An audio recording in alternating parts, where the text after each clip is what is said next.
Well, hello there. How are you?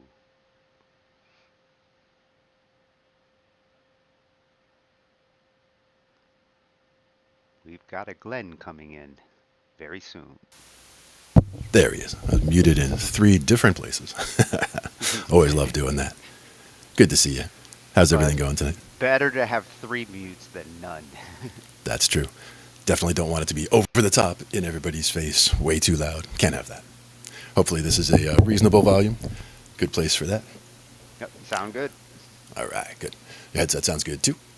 Welcome, everybody, to tonight's show. I always love that song when we start off there. Let's see now. We've got a few things that we were going to get into tonight, but the question is, do we want to talk piano, or do we want to talk guitar? Do we want to talk songwriting? Do we want to talk theory? Which ones do we want to get to first? That's kind of the I'm question there. I'm good on all of them, and I got my piano locked and loaded. Nice, nice. That's good. I have a couple things that we can look at here. One of them was just a screen grab that I had grabbed from a video. We have the video over here as well that we can look at. We're not going to look at the whole video. We're just going to throw it up here so that we can see where it came from here. Hopefully we can see that. Actually, I'll go it this way There you go. because this is from somebody who I just found recently. Actually, John Pill is his name. He's got a few hundred subscribers, and this is just it's about three Beatles chord progression tricks. And just this first screen grab that as I just started watching it really grabbed my attention because it's got some excellent points right here about a way to work out the chords that are in a key and where they all kind of fit in. And also just the circle of fifths. There's anywhere, I mean, you can find circle of fifths charts anywhere, but the main thing I wanted to see about this one is the major and minor, the fact that it has all the minors on the inside of there as well. So that I'm not sure if you can see it very clearly, but we've got at the top you've got the F, the C, and the G, and then you've got the minors that are associated, the D minor, the A minor, and the E minor. Each of those are relative to each other. Like the C major and the A minor all use the same notes. It's just a question of where you start, end, and focus. So the main thing that kind of jumped out at me was the fact that those three that we're looking at there, like that F, C, and G, if you were thinking about in the key of C, the C being the 1, you're looking at the 4, the 1, and the 5. And then those associated minors are the 2, the 6, and the 3. So that's the 6 chords that we ever really want to use in any key. So in any key that you see on here, if you're in the key of E, for example, you can already see the 3 major chords on the outside, the B, the E, and the A, and the 3 minor chords on the inside, the G sharp minor, the C sharp minor, and the F sharp minor. And those are the 6 chords that you would play in the key of E. So if you have this chart up in front of you, you can literally see which 6 chords all go with whatever major or minor key that you're working with. So it's really useful to have information like that handy. And again, it doesn't matter if it's this particular chart, it's having a chart like this in general. This was just one that I happened to find from, again, a particular video that just jumped out at me from my feed. And I have so many videos that jump out at me from my feed because I watch so much music stuff all the time that, whether it's chords or music theory or progressions, there's always stuff going on that you can, find from all these different people. So the question is, what kind of stuff would you do from stuff like this? It talks about starting in the key of C, for example, and looking at the chords that are in the key of C. So you've got the C major, the D minor, E minor, F and G major, A minor, and the B minor flat 5. If you were to go anti-clockwise, so going around to the left from the C to the F to the B minor flat 5, going around that way, you could take those chords around and you get that feel of going around that way, where I'm not sure if the volume's coming in loud Yep. or quiet or okay. No, sounds Let's try good. that. So they're basically going from the C to the F to the B minor flat 5 because these are all in the key of C major, so it's all white notes for all of these.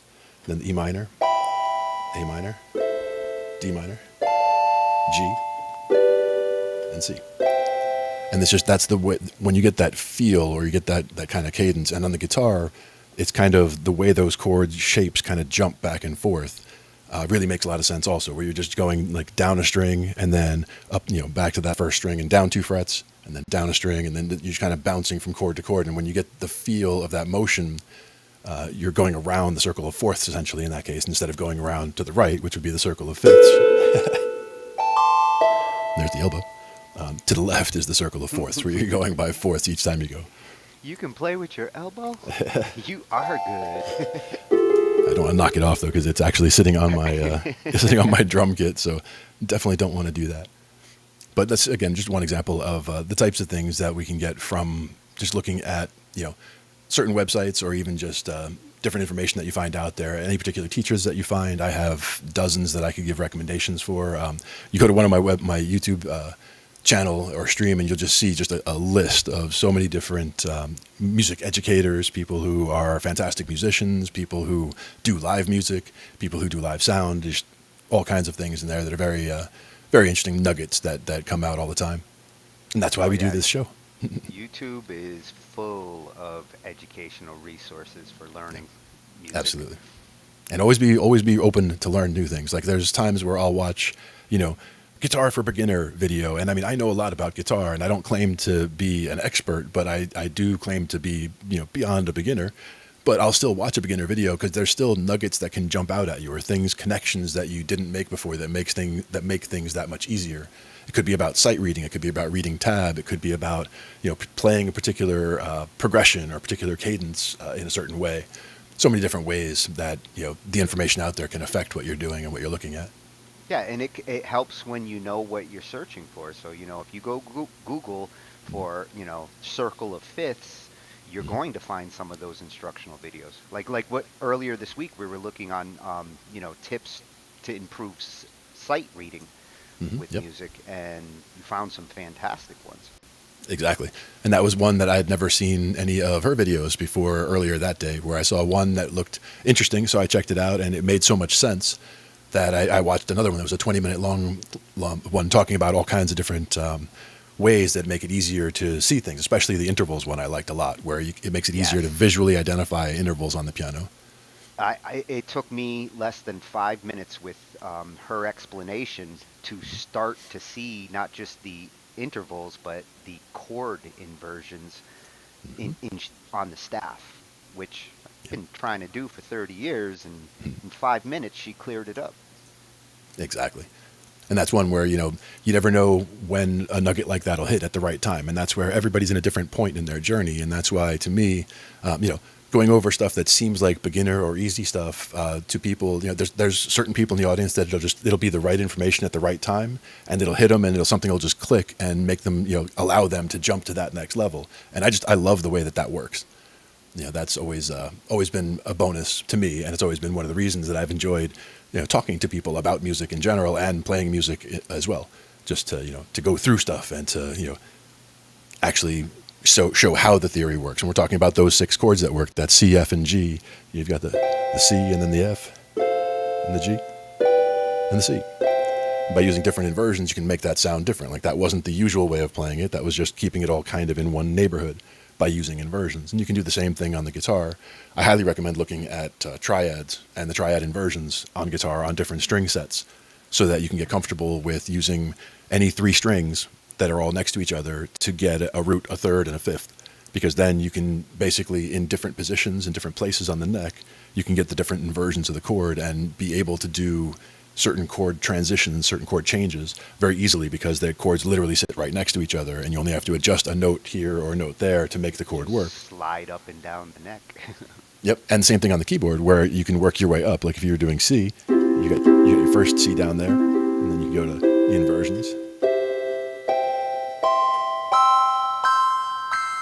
And you work your way all the way up, and all you're doing is taking the lowest note, flopping it on top, and playing those 3, and then those 3, and then those 3, and working your way up. That was with a major scale, just a major third, or major triad, I should say. But you can do the same major triads, minor triads. You can do it with 7th chords, diminished chords. Lots of different ways that you can make it happen. But the Yeah, and if you keep those charts, handy, like if you are looking at them while you're trying out this stuff, it does simplify the process of understanding it. Those flashcards really can help. yeah. Now, one of the ones, speaking of the flashcards, one of the things that I had set before, let me move this over here. I have a screen that I'd set up. This is something I'd made as a kind of a visual aid or a chart, you might say, for something that I had been working on for a couple of years back. I made it, I guess, from a bunch of different resources. And in the background, it's got that circle of fifths chart as well, just because that was something that was useful as well. Let me see here. Yeah, so that should be right there. Then let me switch you to this way. There. So it's got that we were just looking at that circle of fifths chart a minute ago, and that's on the left here from that same website that we were just talking about. Mm-hmm. And then we have the this rest of it. It's kind of busy looking, and there's a lot to it. But this is just kind of a chart that I'd made for myself, where if you look at the top right side of it, these two sections are basically guitar necks. There's your cage system. Yep, exactly. And then here's the cage system and how it relates to the what you might call the cowboy chords, these top five. That might be hard to see because there's these top five in the middle here. But that's the C chord, the A chord, the G chord, the E chord, and the D chord, all major and all in open position, they call it. And those are the basis. That's what they basically teach people earliest with guitar, and it's part of the cage system. They have a whole system built around it. Part of the reason is because those are the root position chords. These are the movable shapes. So these are the ones where we were saying, if you play this shape for C, for example, and this is at the third fret, and this is a 3, a 2, a 0, a 1, and a 0. So those two zeros are open, for example. That's the open C chord that you're looking at up here. So that would be in the root position. But you can slide that anywhere, and instead of being a C chord, if you move up 2 frets, it'll be a D chord. If you move up 2 more frets, it'll be an E chord. So it's just the same shape, same claw, as you like to call it. You just move that claw. If you learn these 5 claws, you can play so much of everything. These are all major chords, but once you learn these, they're very, very useful. In particular, this E shape. If you see this, the fourth one on the middle here, that E shape, once you get comfortable with that, to make that minor, you just bring that,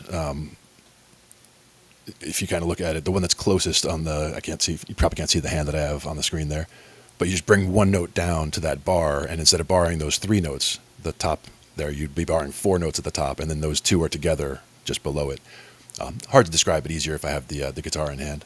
But the thing is that once you learn there's a couple of different claws, you can now play all the major chords and all the minor chords rooting on the 6th string or the 5th string. So the fattest string or the next fattest string, or even those thinnest 4 strings. Learning those 3 different positions of chords or triads can make it so much easier to figure out what's going on. And this is also how they relate to each of the pentatonic shapes down the bottom of that list. You have the C shape pentatonic, the A shape pentatonic, the G shape, the E shape, and the D shape. And those all relate to each of those movable chord shapes, and how they relate to each of the modes for example, Ionian, Aeolian, hitting the keyboard again, Mixolydian, Lydian, Phrygian, all the different modes that there are, and which ones relate to which position. So like this would be the one that relates to Phrygian or Lydian for the C shape. The yellow one's a part of E major. At the bottom here were the ones that have individual colors, like rainbow colors. Each of those I did to show the root notes. So for example, Ionian, that red would be the lowest string is on the left and the skinniest string is on the right. And the headstock would be up in the air and the body of the guitar is down the bottom, so you can get a feel for how we're looking at it. But you would be playing basically in the order of the rainbow, would be the order of the 1, 2, 3, the 4, the 5, the 6, the 7 for the chord that you're playing. So in this case, if we were playing this at the 8th fret for that red dot, that would be the C, the D, and then red, orange, yellow, green, blue, blue, purple, and then you're back to red, and that's an octave. And then it's another octave to get up to there. So it's a way that you can see whether you're an Ionian or if you're in Dorian. Now you're playing as if you're the 2 is actually the 1. So now you're starting with the orange instead of the red. And again, it's a lot of information to take in, and it's one of those things that when I look at it for a while, more stuff makes sense than it did at first, but it's something that you really have to kind of absorb over time. Same thing in the top right here, though. It's how the A minor pentatonic in this second bar down on the right relates to A minor, which is the top one, and those are the different positions and how you can be in that same hand position and be playing pentatonic or be playing diatonic in minor in this case, and have it work out and see all the notes on the whole fretboard and what different positions you can use or what different patterns you can use to move around. And you'll see that the 5 different pentatonic patterns from here. You've got the one with this one bar across the pentatonic is one of, like, they call it the pentatonic equator. Somebody, I think I saw John Mayer saying that at one point. But basically that's somewhere that's an easy landmark, because when you see where that is, and you've got this shape on the left of it and this shape on the right of it, and so you can use those 2 different positions and get a whole bunch of different feels from your solos and from what you're doing based on what you're doing in there. So, but it's one of those things that there's a lot of information to take in, so I don't want to like overwhelm with all the stuff that's there. But it's one of those things that I've made like reference materials like that, or I find reference materials or charts that I like, and I just kind of go with those because a lot of them have a lot of good information, and depending on how you look at them, they can definitely bring a lot of stuff to light that you might not have realized in the past, or might not have seen how something relates to something else. That's the other Well, one that's kind of and big. and like you said, the more you look at it, Hmm. things start to make sense when they're ready to make sense. Like Yeah. looking at that circle of fifths Hmm. and seeing the staff, the clef, as it goes around, and realizing like G, one sharp, Hmm. Yep. And actually, he B, has two it. sharps, A, three sharps. Again, 30 years of trying to deal with sheet music, and I never realized just how simple it is to, in your head, if I can remember C, G, D, A, E, B, Yep. then That's the I whole sharp side. I Yeah. know all the sharp scales. Yep. And then that bottom one there, the thing that blows my mind is when you get to the bottom of the chart there, you've got your, they list it as six sharps or six flats because you could be looking at it as the next, depending if you're coming around from the four sharps, five sharps, six sharps, or if you're coming around from the other side, four flats, five flats, six flats. But you can call it either name. So that's where you get that F sharp or G flat. And you get the C sharp or the D flat. And he lists both. So like this would be, these are both six. So six sharps or six flats. But this one would be seven sharps or five flats. This would be five sharps or seven flats. And that's where if you keep going around, it sounds uglier and uglier with seven sharps or eight sharps or nine sharps. But it's actually getting back easier because you're just unflatting flats with those sharps, if that makes sense. Because you're getting back around the circle back to where you're at zero again when you get back to C. Has anybody ever come up with a phonetic way to remember C, G, D, A, E, B? For Like me, how every good boy deserves fudge. That's what I always used to say to remember the staff. C, G, D, A, E, B. what I Cool usually use is guys don't I start from answer ever back because because what I usually look at is backwards. Actually, I start from that B and I see the word bead, BEAD. oh, So it's just bead GC, and then you're back home. So it's just bead GC, and then if you look at the other side, you go CF, and then you got the flats where it's B flat, E flat, A flat, D flat, which is also bead, but all in flats. So B flat, E flat, A flat, D flat, and then the G flat at the bottom, which is the same as that G that you did before. So BEAD G, and down over here you got the B flat, E flat, A flat, D flat, G flat, and then that's everybody. So once and it's weird because it's coming in up from the bottom. So if you look around, instead of trying to remember C G D A E, which makes sense and it's good to remember that as well, going the other way, you've got the word bead helping you. So it's CF, and then bead in the flats, B flat, E flat, A flat, D flat, G flat, and then BEAD G C, and you're back up. But you don't have to memorize it by having it as a chart that's sitting in front of you when you're working on stuff. Again, if somebody said, hey, we're going to jam in A flat, I can just look at this chart and see that, okay, if we're in A flat, we're going to be using A flat, E flat, and D flat as the majors. We're going to be using F minor, C minor, and I think that says B minor, or B flat minor, I should say. So we know those are the six chords that we're going to be using in that key. And so immediately I know that I can just jump in and use those six chords or listen to, and it sounds like, okay, that feels like the two. And then I would know to jump to, the minor two, which would be whichever one of those feels like it. From the A flat, it would be the B flat, B flat what is minor. the pattern on a major scale? One is major, two Minor. is minor, three is minor, Yep. four is major, Hmm. Now fifth is major. five is major or dominant, depending if you're playing sevenths. Because if you're playing sevenths, then it would be using that flat seven, because that's that whole mixolydian thing that we talked about at one point. Not critical at this time. If you're using triads, yes, F and G both major, and then your A is minor, and Sixth then is minor. your B is who? B is No, the asshole. the B is the asshole. Yeah. But you do the B minor flat B five. is a bitch. The B minor flat five means you're using the root, the flat third, and the flat fifth. So that's where you're getting the B, not the D sharp, but the D, and not the F sharp, but the F. So the B, D, and the F. And that's that diminished sounding, because that is a diminished triad. To make it fully diminished, you would also add the A flat. And that gives you that spooky sound.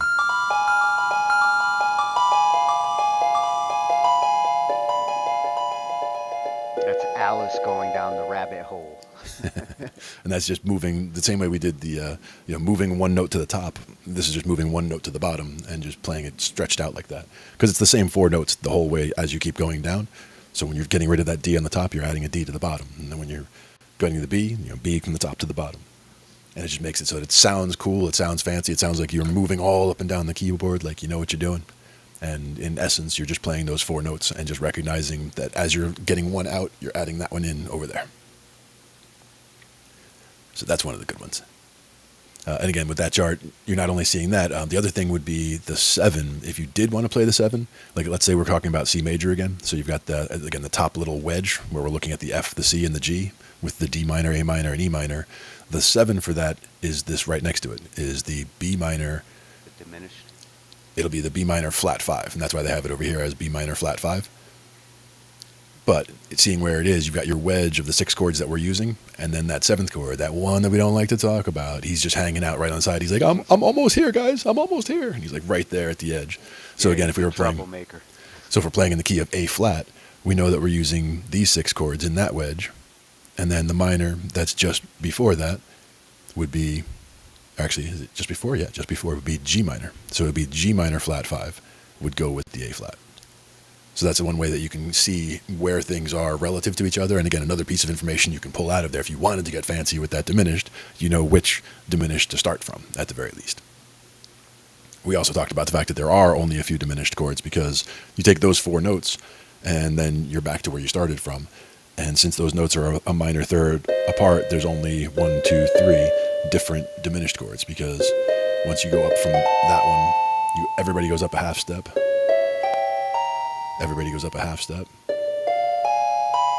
and then you're back home where you started from, just at that next inversion. So there's only 3 possible diminished chords. So you could even just guess, and you got a 1 in 3 chance of being right if you hit a diminished chord. But better to know which one goes.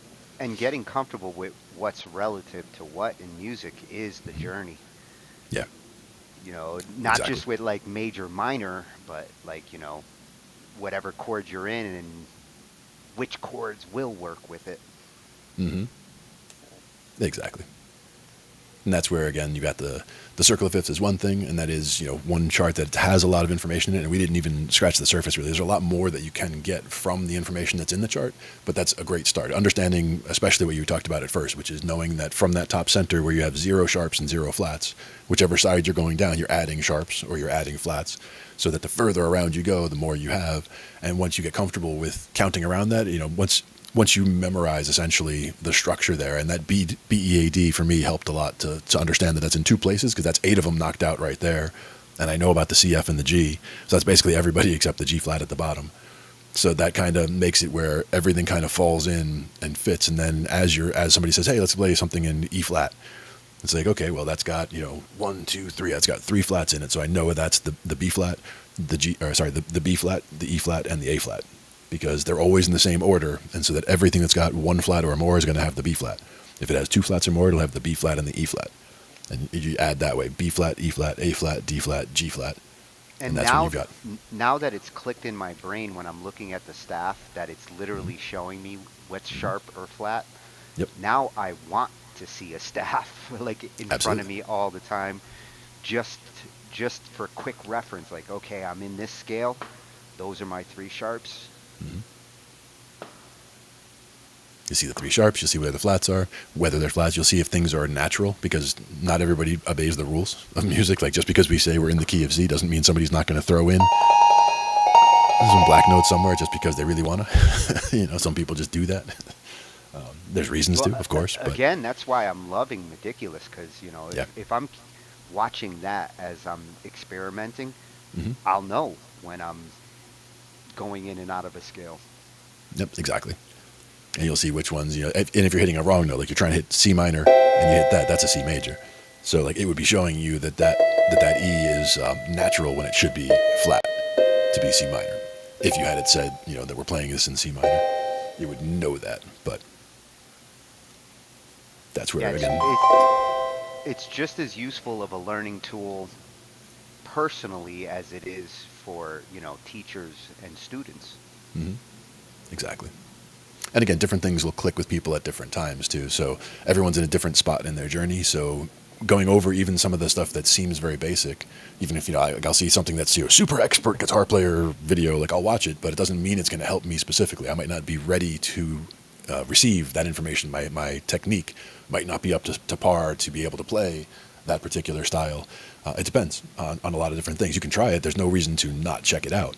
But it's better for me, like I find, to look at things that are possibly beneath my level, or things that I definitely understand, and just see maybe it's a different way of looking at it, which might not do anything for me, but it might help me describe it to somebody else to make it easier for them to make something click, because not everybody understands or absorbs things the same way.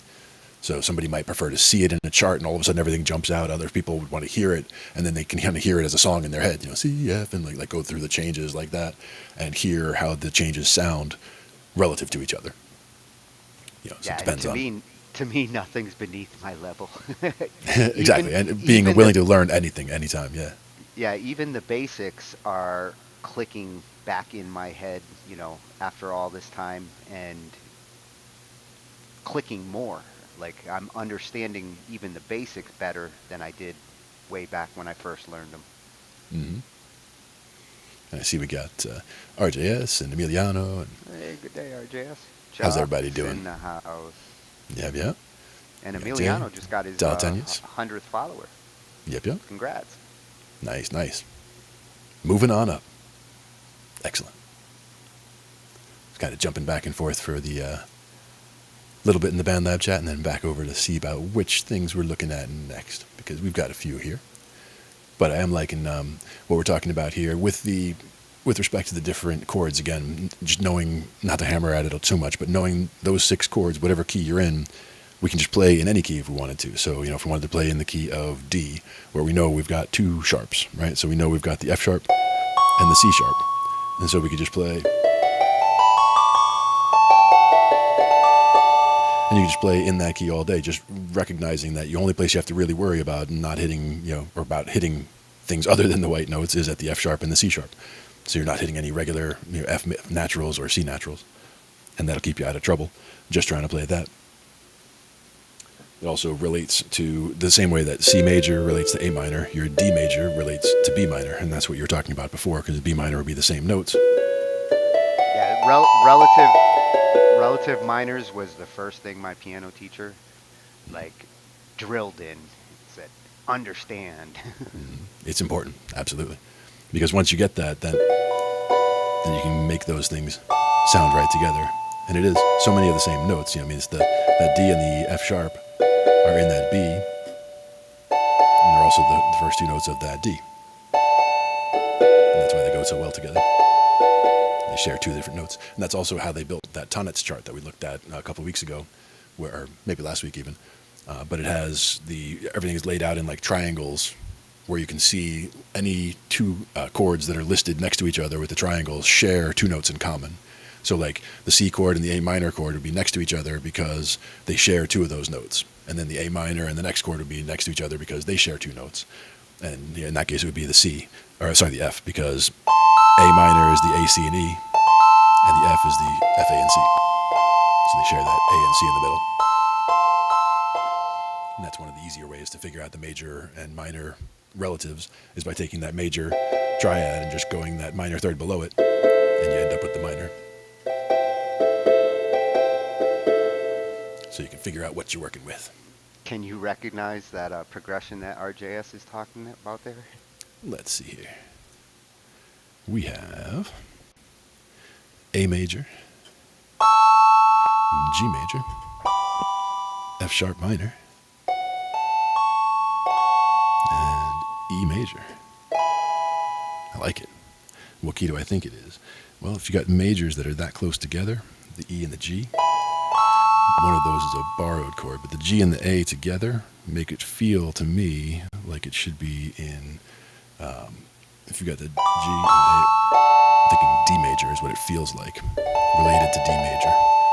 And you're using a major 2, which would be the 5 of the 5, is what that E major would technically be in there.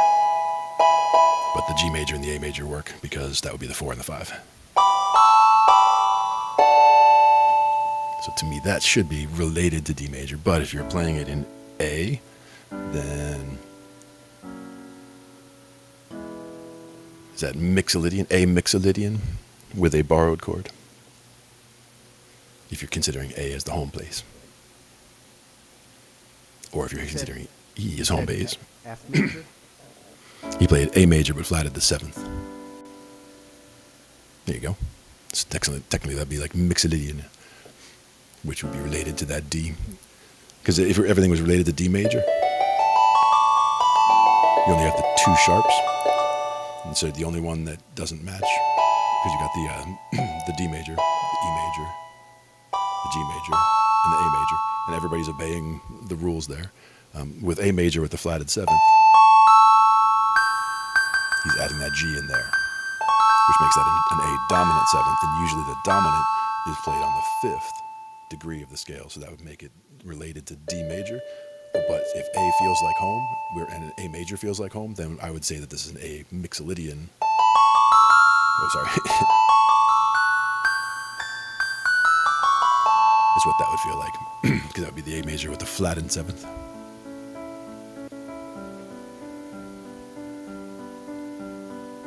And B minor could work there, because the B minor would be related to that D major, so it would be all the right notes there.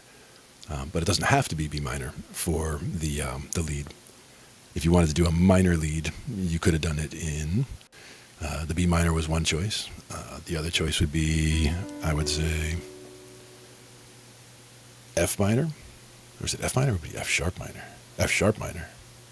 Because we started with D as the home key, right? So F sharp minor and... We talked about C minor already, right? No. That's F sharp. D minor. F sharp minor? F sharp minor would use the right notes there, as far as it's using the F sharp, the C sharp, and the A, which are all in the key, because that's related to that D major. That would be the 3, the minor 3rd, related to D major. But then you would also be using a minor 2, which would be the E minor. So that's where that E major that you were using is kind of a borrowed chord to me. And that sounds like if we're related to the D major, that would be the 5 of the 5. Because the 5 would be the, from the D major, the 5 would be the A major, and the 5 from the A major would be the E major. But that's just to be able to, like, if you were trying to force it into a software, you could force it in by telling it it's the 5 of the 5 if it's not letting you do a major 2, if you're in a major key. I'm kind of talking in circles there, though. F sharp minor does not use G, correct. F sharp Phrygian or Locrian would use G. And that's where you get that metal sound. You get that flat 2. F sharp minor uses the A. That's F sharp minor. Yep. It's a nice sound. Now F major would be the black with the B flat. All black notes, but with that A in the middle. And the F sharp minor is related. Oh, F sharp minor or major sounds nice. Mm-hmm. That's it, right? Mm-hmm. Yep. He needed a major sound. And you were using the A major and the G major. That's where I would go with D major would be the most natural, but you could borrow the chords like you did with the E major, would be the 5 of the 5. You could also go with... oh, did he say E major up for the last one? Yeah. E major? So Yep.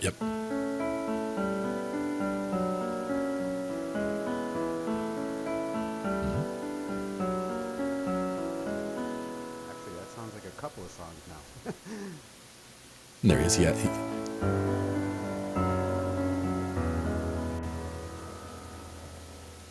Can you Nice. name that song? I like the walk down. Did he tell us? He actually said if you want to hear what I did, he sent us a link that we could listen to later, of course, if we wish. If we wish. Very nice. I like the progression, though, for sure. And again, analyzing things, what helps me to analyze things is seeing where I find major chords or minor chords next to each other. Because next to each other, major chords immediately screams to me the 4 and the 5. Because again, looking back at when we're looking at the 6 chords that we're normally working with, there's 3 majors and there's 3 minors. The 3 majors would be the 1, the 4, and the 5.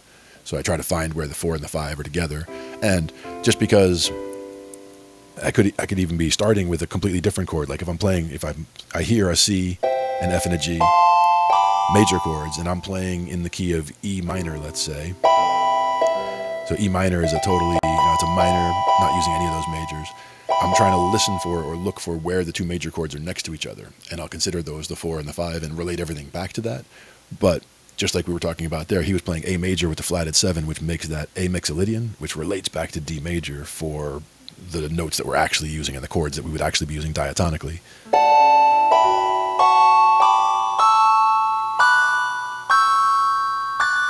The last one doesn't feel right.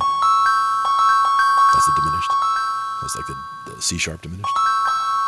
And then D. That's the one that feels really weird.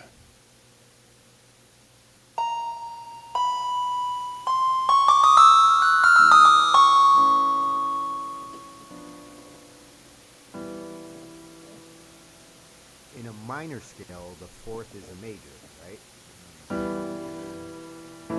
Nope. In a minor scale, the 1, the 4, and the 5 would still all be minor. But sorry, it's basically it's the 2, 3, and 6 relative to the major.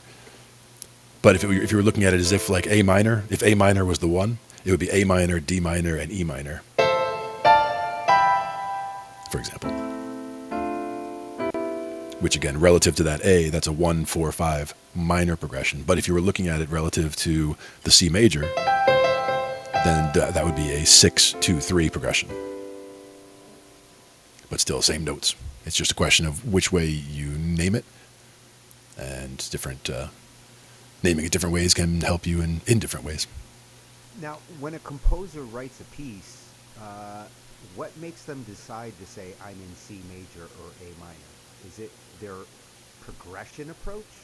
A lot of times it'll be the first chord and the last chord and where they spend most of their time, because you can use both. Using both in the context of, let's say you're playing a piece that's in C major technically, and on the staff it's showing no sharps.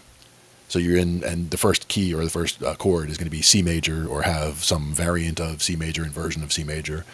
It doesn't have to be the first chord, but it somewhere in there you're going to have that C major because that's the 1, right? If you don't, you'll have the A minor in there, and you could have both.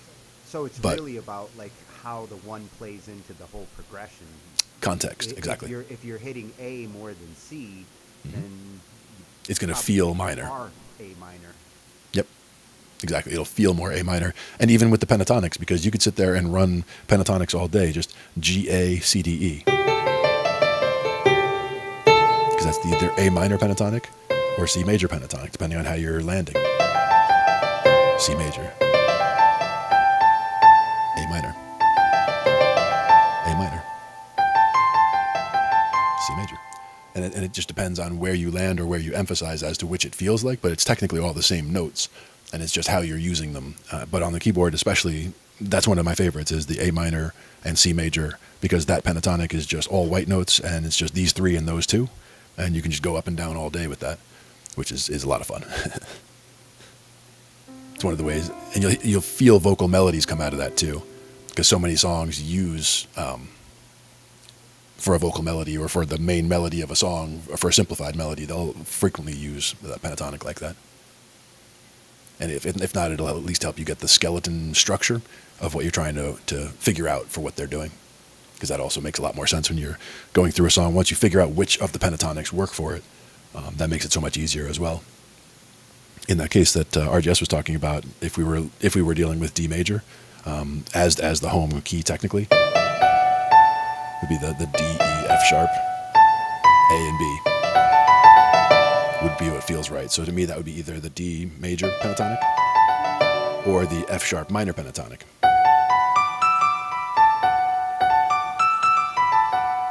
And either way, they both sound great, right? I mean, you've got nice notes in there that are to work with, and both of those fit. So you could sit there and run melodies with that all day. Again, very simplified melodies, because you're doing pentatonic instead of diatonic, so you're only using 5 notes per octave instead of 7.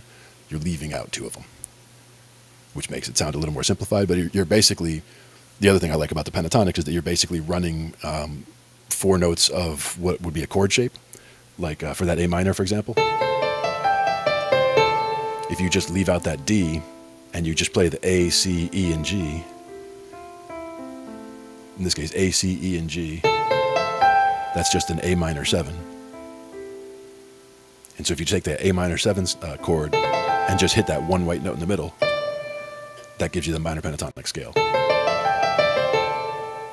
Because all we're doing is the 1, 3, 5, 7, and if we add the 4, we end up with the 1, 3, 4, 5, 7, which is the minor pentatonic. And then those same notes, if we start from the C, we're looking at the 1, 2, 3, 5, 6. Going from the C, D, E, G, A.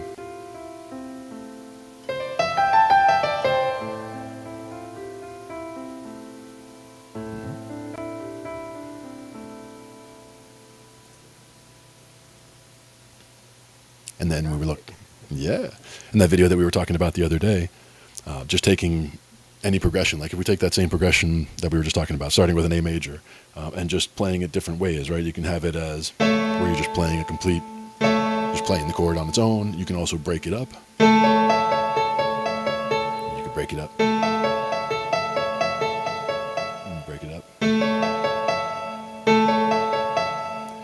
So many different ways that you can do different things with just the same idea, and you can use different ones for different chords. You just put them together like Lego blocks, and you're building a song. And you can always change how the flow feels later, depending on how you feel a melody line running through. Like I had something going on guitar earlier where it was just a 4-chord thing, but it was a minor chord, a major chord, and a major chord, and it felt nice going around in the circle.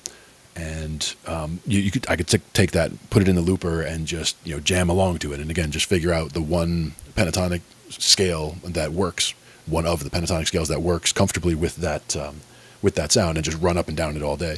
Because that's one of those. It's a good exercise. It's good to help your ear. It's good to help feel like you can do things. You'll feel the other melody lines come out from there. I also can figure out which notes to add in addition to the ones that we're already using in the pentatonic to make it the diatonic scale based on the positions where they are. What was that progression that was like a zillion songs that we watched? Usually it's 1, 5, 6, 4. It would be one of them. Actually, it depends which way you're doing it. It could be like, let's say C major, 1, 5, 6, 4 would sound like that. But that whole 5, 6, 4, like you can move that 5, 6, and 4 around.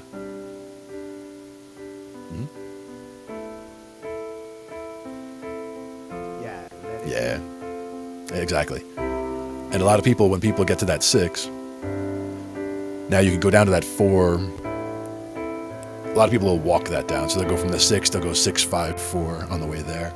And that gives you a little bit of motion. Yep. Yep. And again, it depends on the bounce that you're using or the feel. And that'll again, it'll turn into 50 different songs.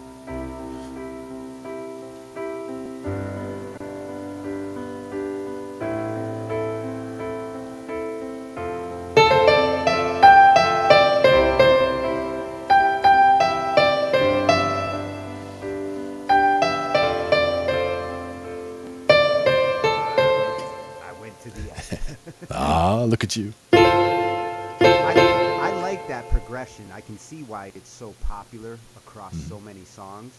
Absolutely. When I play that for 2 rounds, I don't want to go 1, 5, 6, 4 on the second round. I really want to go 1, 5, 4, and depending on whether I hold the 4 or maybe go up to the 6. See, for me, I would say try going from 1 to the 6 to the 4 to the 5. I think that's even better because then that 5 really pulls you back to the 1 at the end.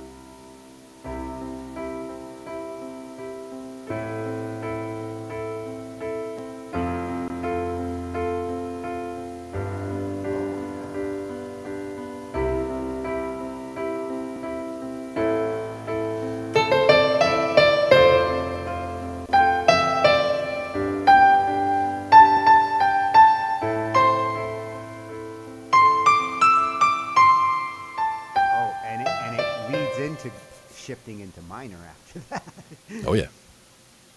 And that's also where you emphasize, which notes you emphasize on your solos or on what you're the ideas you're getting across. That third, if something's going to go from a major feel to a minor feel, emphasizing the third of that minor chord. So whatever, if you're going to jump to, let's say, E minor, you would want to emphasize that G. in your solo stuff, because that's emphasizing the minor third, because that's really hammering home, yeah, we shifted to minor on that, and Yeah, that's where you really feel that. and that progression, I mean, Mm-hmm. you can approach it so many different ways. Like,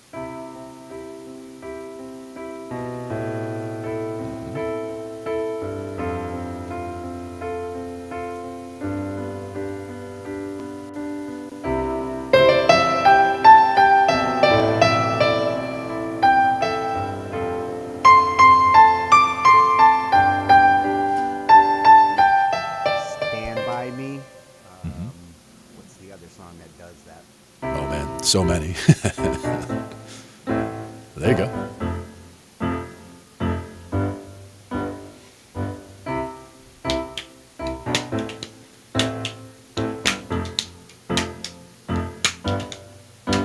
Yeah, it gets used. Absolutely. And that's again, it doesn't have to be that one progression, but that is a fantastic one to use. So many different things use that one. I think the one that I was working on, I was trying to figure out what it would have related to. I want to say it was similar to, like, let's say it's a 6 to a 2, but it was, yeah, 6 minor to a 2 minor to a 5 to a 1. So I was doing like A minor, D minor, G major, C major.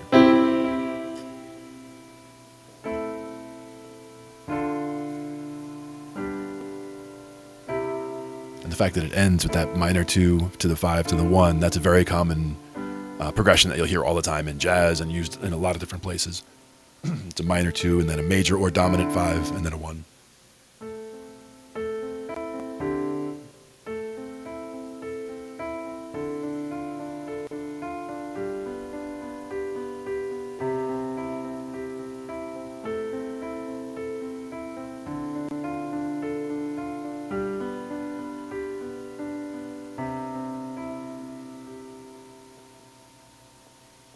Very nice. The two always throws me off a little, but They're looking for my strings. how the two relate. Mm-hmm. And that's where in this case, I'm using a minor 2, but RJS was in the one he was talking about. He was starting with a major 2, or sorry, ending with a major 2. Ending with a major two, yeah. But again, it depends on how you what key you consider that. It was a good question though, because the chords were not in the usual positions, or we had one extra major chord that wasn't in the right spot to me, like in the way that I normally look at things. So it was just a different inversion or a different position that it was started from, different mode. That was the word I was looking for. So whether it was starting in Mixolydian, for example, A Mixolydian is the way I would have considered that.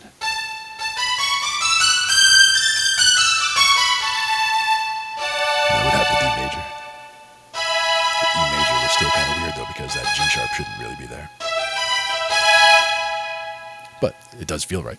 And that's where you're allowed to borrow chords. You're allowed to use chords that aren't part of just that little set of 6 that we started with. You don't have to consider yourself locked there, but understanding which ones work best, or which ones have the best reason to work best, or to pull you in the direction that you're trying to make the sound go, that also helps a lot. So it enables us to do that, which is good.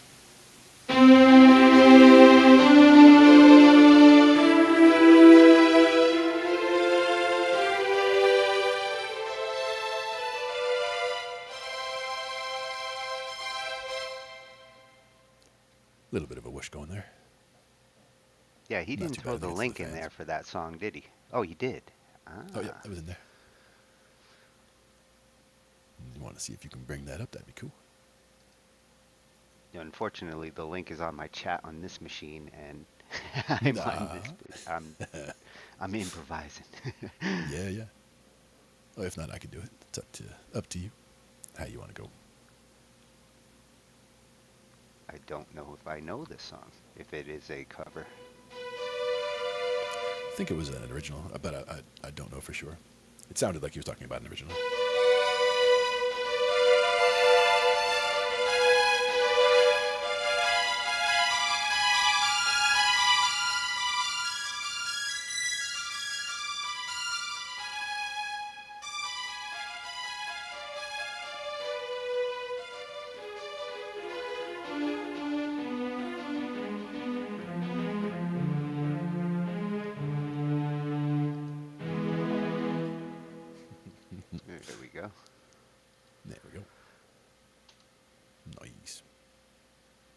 little RJS. Let's see what it sounds like. I'm sure I like it.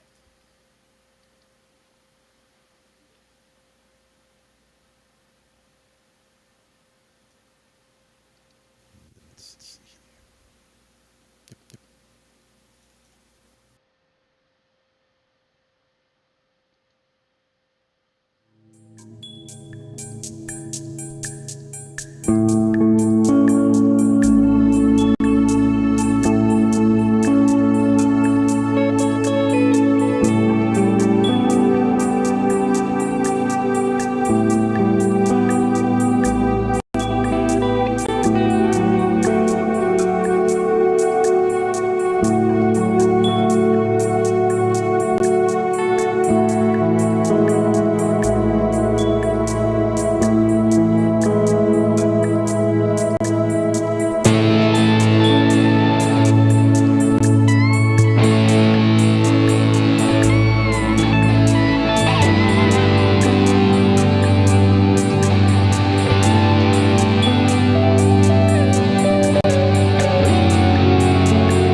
Very nice.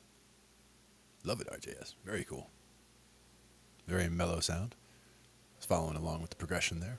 Oh yeah, like Ian said, that was very atmospheric. Exactly, exactly. I was doing a little bit of, trying to do a little bit of strings with that, and trying to check out the, starting with that, and doing the A, G. And that E major definitely feels right, especially the way it was going around there. See, the F, I think, is where I'm screwing up. I think it was a F, wasn't it F sharp minor? F sharp A, C. Oh, that's why. That's it. Yeah. And me throwing in that D in there, that was what I was hearing, but actually that's because two of those notes are the same. Instead of that D major, that is the F sharp minor. Perfect.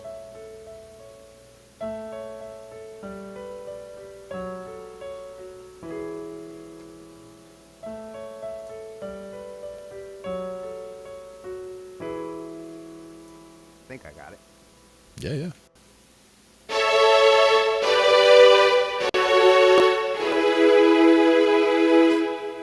Very cool. And again, how you bounce it and how you work with it.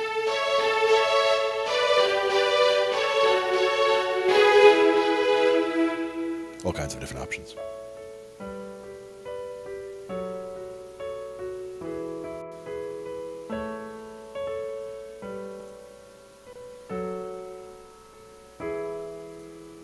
Even just the thirds work nice there.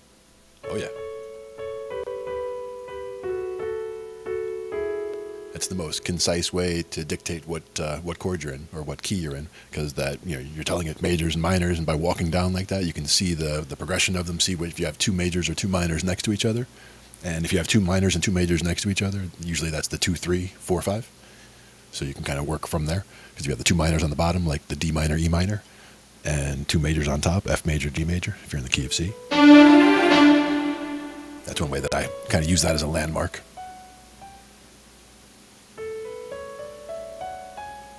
That's A major, right?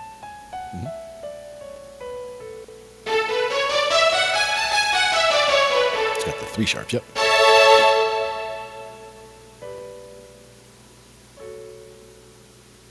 So that is totally A major, right? No adjustments. Yeah, exactly. In this case, he was talking about playing the G natural at one point. He was saying that he was flatting the 7 on the A. So A major would normally be with the G sharp, like you said, but he was flatting that. So that would be where the Mixolydian sound came from, because that's a dominant, A dominant. Oh, yeah. The G should be sharp there, right? Right, if you were playing an A. And that's why what I was saying is that it sounded more like, if you're using that natural G, that's only 2 sharps, so it feels like D. If I was in A major, I'd be doing...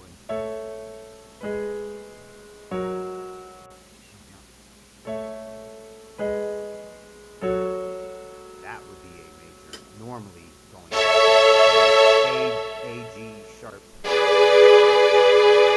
That's G sharp minor too.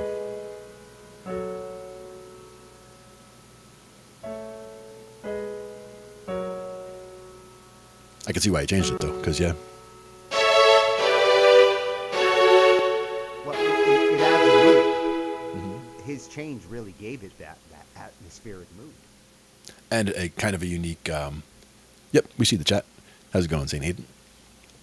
The question is, what's going on with the chords in terms of whether that was sharp or flat, because in 2 cases, or in this case, as we're going down from that A to the regular G, we're using the regular G, and then the next one, and then on the E, we're using that G sharp. So that's where, in theory, like you normally would not see that together in a progression. Hey, nice. We got a spammer. Good to see you. Have a nice day. But we'll play a little song. Always want.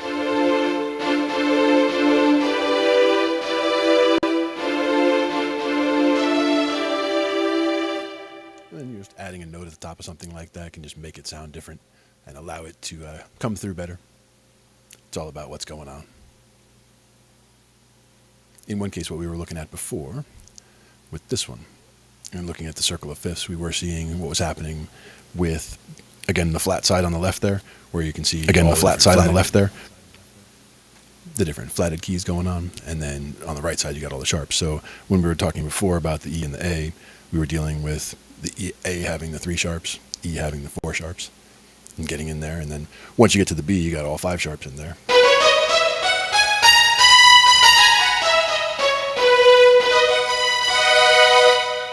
And then once you go to 6 sharps, you're actually sharpening one of the other white keys to be a different white key. So it's just making something different over there. But you get sounds from it.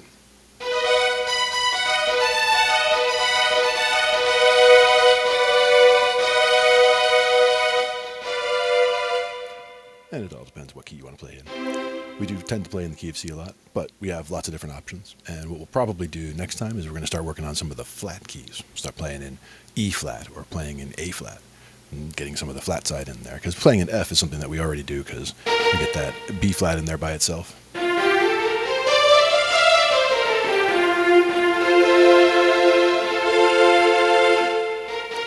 with the 1 flat. And then once you get to the key of B flat, you got the 2 flats in there.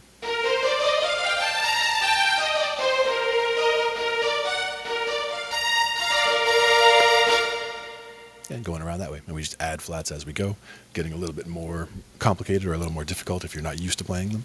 But as you get yourself used to them, then it's, they're all listed right here. So this, once you get these 12 home keys down, especially if you work with the major and the minor, so that you get the relative major and the relative minor together, that would certainly help. And for those paying attention to the chat right now, this is what happens when people think there's competition with streaming. Consider whether you watch these people's shows, because this is what they do to other people's shows. No respect. Should you watch their shows, consider that they do this kind of stuff. Yeah.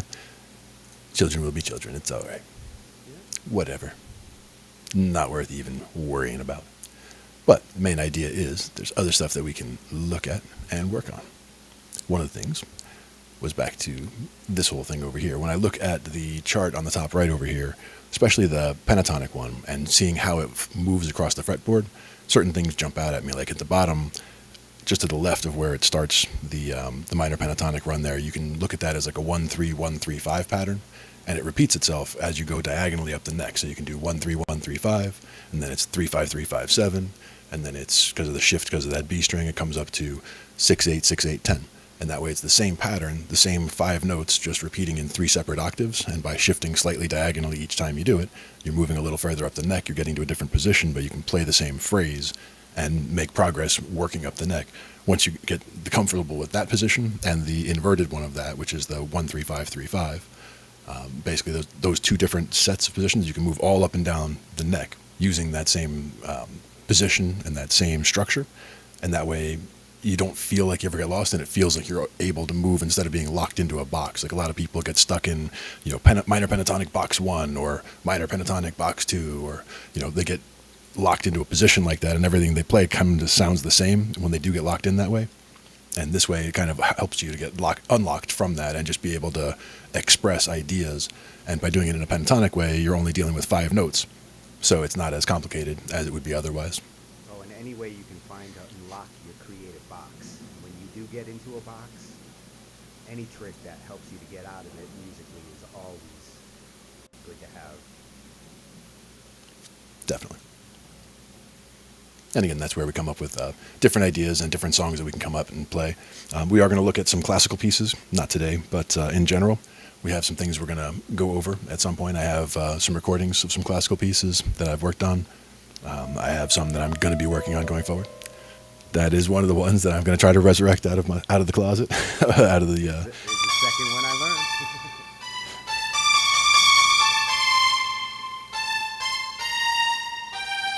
learned. There it is. But that's one of those things, just like the Chopin preludes that we talked about the other time. I don't know when they come back or when they don't. Like at one point, I got about 70% of that song back just by sitting down and playing through and realizing that once I remembered what the opening notes were, my hands just kind of guided me to the next ones. Not necessarily fluidly, not necessarily all at once, but definitely got through and made it happen. And that was one of the things that's just, when that stuff starts going through like that, it definitely helps. And again, whether it's different progressions or whether it's a certain style, the interval training that we talked about the other day, that wasn't one that we talked about here, but it was one that Tony and I talked about separately, talking about looking and being able to identify intervals on the sheet music and being able to see what a fourth looks like and what a fifth looks like and what a third looks like, because then it helps you to more easily pick out little chunks. When you're seeing what the chords are in something, you're not just seeing, oh, it's an A chord and a C chord and a D chord. You're actually seeing the intervals and which way they're stacked, whether it's an inversion, whether it's the root position. You can pick all of that kind of thing out from the sheet music just by, paying attention to the spacing that's there. If you're going from a line to the next line, that's a third. If you're going from a space to the next space, that's a third.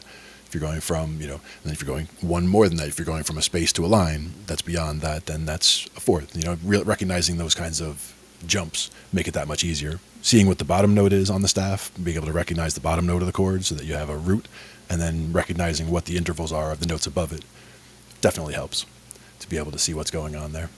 Hey, Jake Zeke in the house. Good to see you, man. Jake. Been a while, man. Saw you jump in the other day. That was good to see. Yeah, I can recognize the inversions looking at the keyboard, like C, C.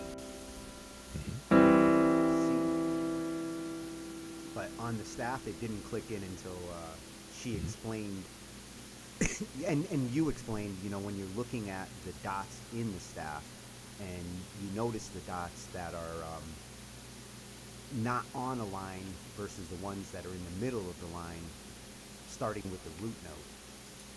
So when you're looking at that on the staff, you're going to see 3 equal circles on 3 different lines. Yep. And that's what makes it jump out at you that, hey, that's a major chord, or that's at least that's thirds, stacked thirds. If I'm holding it this way, then you're going to see 2 dots that are equal to each other in space, and then this one off on its loneliness. Yep. And the reason that it looks that way is because it'll go, when you go up an octave or down an octave, it'll go from a line to a space. And then so that's where you're going to have the 2 dots on the bottom half with the top one hanging out by itself. So yep, that's the other inversion. And in your head, you can see them that way and try to mentally flip that other one to the bottom. The one that's off by itself on the top like that. You can bring it to the bottom, and then you'll see, okay, that's what the chord is, and you'll recognize that it's in first inversion because that root note's up on top instead of at the bottom. Yeah. Or second inversion if that root note's the second note. Just different ways of being able to figure out where you are and which songs or which chords make sense from there. And usually the only one that's a tough decision when I'm writing something is that first chord. How you invert the first chord kind of dictates any other inversion you choose in your progression. Like, if I do start my C this way, everything I'm going through afterwards wants to go a certain way because the way that I'm fingering this one. Yep, you're getting a voice leading. And that's exactly what it's especially useful for, using different inversions. Because that way you can get everything feeling like it's moving down, or everything moving like up, or you can get it where one note sounds like the top note might go from here and then down and then back up.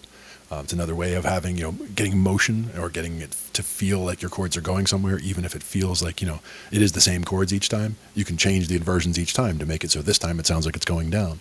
Next time it sounds like it's going up. Next time it sounds like it's going up and down. It's good to listen to how those chords will sound with each other with different inversions, like C to G, this way, starting with root. Mm-hmm. Sounds different than, this one, this way feels like it really does drop. When you drop down to G this way. Exactly. When you go up to the G, it doesn't feel like a drop. Mm-hmm. And that's where the different ones can feel like you're going in different directions. And again, throwing in borrowed chords is good too, because that way it can throw people off. Like they're expecting, oh, it's going to go here. And you change it up on them. When you're writing a progression like that, getting that drop effect is a strategic choice. Sometimes you want the music to feel like it's shifting down. And other times you might be shifting down, but you don't want it to sound like it is. Mm-hmm.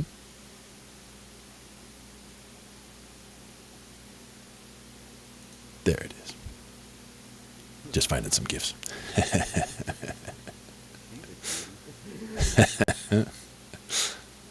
There we go. So, different ways we can look at it there. Also, we had a couple of other videos that I had looked at. The main one that I was looking at was this. We were talking the other day about the diminished chords, and that's where I just wanted to show a little piece of what we had there, songs that use the diminished chords.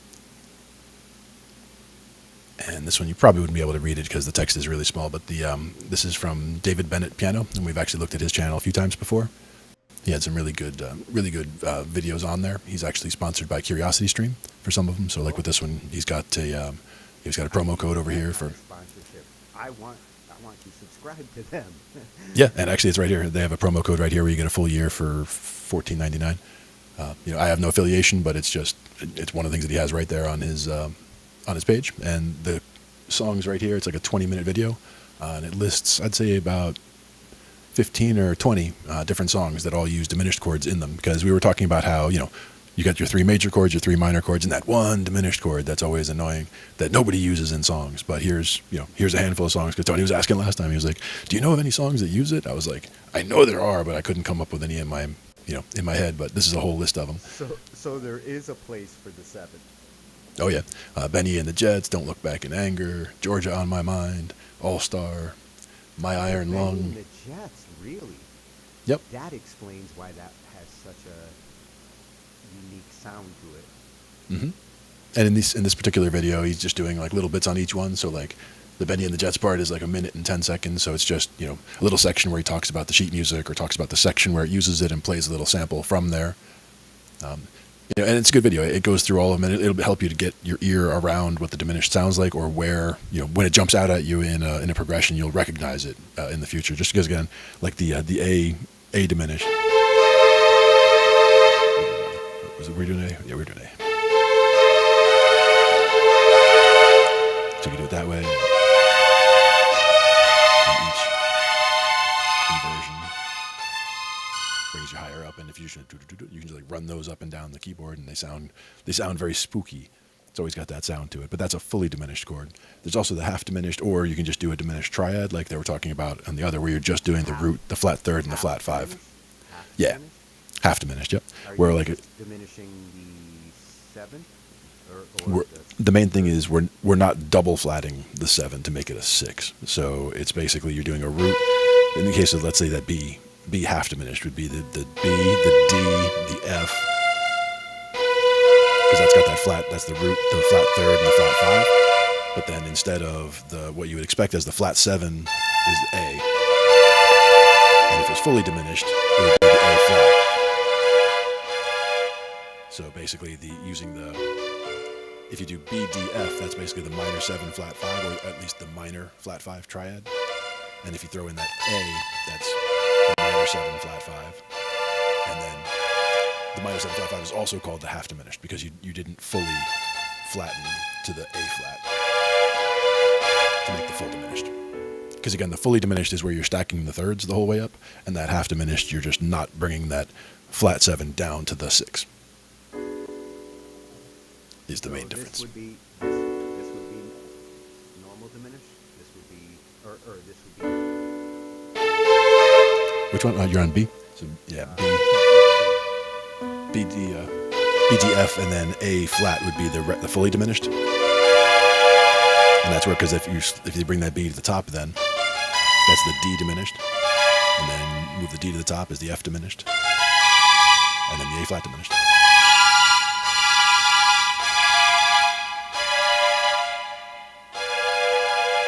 And that's where that relation works only in the fully diminished chord, because that's stacked thirds, and that it brings you back home when you go to the next third up. When you do the half diminished, you're just doing the minor set, or the flat 5, the flat 3, and the flat 7.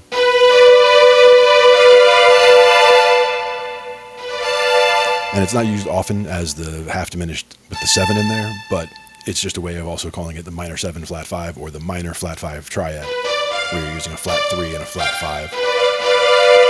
Because that relates to the C major, which is all white notes. So the B diminished, or the B half diminished, you're doing all white notes.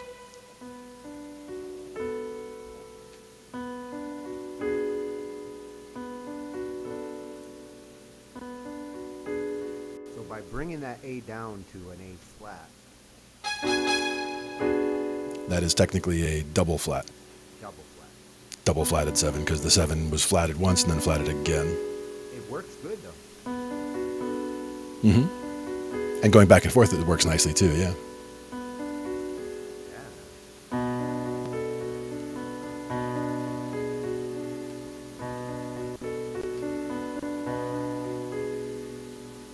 I could work with that. And as far as just the tons of resources that you can find on YouTube. I mean, this is just under chord progressions is one of the things that I searched for recently, and just tons of stuff. Whether it's how to sound like Jerry Garcia, or what everybody can learn from Jerry Garcia, or different one shape for all guitar arpeggios, or backing tracks for Fish songs, or Grateful Dead backing tracks, and Billy Gibbons guitar tricks, and beginner piano stuff. And it's like all kinds of stuff. So the more you search for these kinds of things, the more, your feed will just fill up with all these kinds of things. Scott's Bass Lessons, always highly recommend Scott's Bass Lessons. He's got great stuff over there. All kinds of things. But, everybody's got their go-to guys for, who they like for instructions. And if they don't, basically just do some searches on there and you'll find just all kinds of people to check out. Because there is a lot for resources out there. Scott's Bass Lessons is one that I like more than most. Whether you go to an actual music instructor or you just find influence in a musical artist, yeah, Jerry Garcia kind of was a musical instructor just by example. Yeah. Trying to figure out how did he do that? I mean, that's one of the things I always like to do is just, especially when I started learning better or learning more by ear, it made more sense to just, throw stuff on and listen. Because at some point, like when I got my bass originally in 2009, I think it was, 2009 or 2010, around that time frame is when I got the 5-string bass. When I did, I got a couple of different books. Some were bass exercises and bass training stuff to get your hands, worked in and all that kind of thing. Because I figured I'd just go in, strong, play, work really hard at it for a couple months and be ready to go. And it kind of did work that way, but it was one where seeing the different types of exercises was very useful, where sometimes some were just meant to basically toughen up your fingers. So you're doing exercises that are really just, making sure you're actually playing and actually doing a bunch of fretting to get your fingers really worked in and make sure that everything feels comfortable and that you're able to reach everything and all that kind of thing. So, and again, bass is very different than guitar for me as far as the being able to stretch the distance for the lowest frets on the 5-string. I have quite large hands, so for me it's comfortable and it's easy. Then when I play on my guitar and I'm trying to play, tight chord shapes way up high on the neck, everything is very tight because I have big fingers and they're hard to fit into the smaller frets. So it's a trade-off. Things like piano, the reach is an advantage because I can reach and play some nice intervals just with one hand. I can keep that going so it sounds like a half a string section just using one hand to hit a note at the bottom and a tenth or the third an octave higher. Because that always, like you're saying, that's one of those that the root and the third is a beautiful sound, but when you spread them out, put the third an octave higher, and now it sounds like much more spread out. So that's just a C and then the E up the next octave. And you can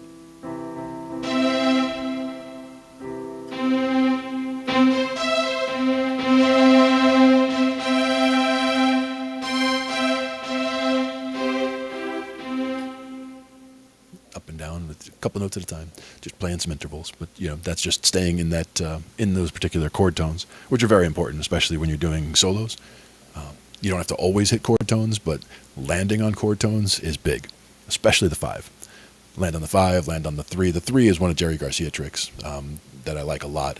Not his specifically. A lot of people do it. Can't own it with one person, but you'll hear a lot of examples in his playing.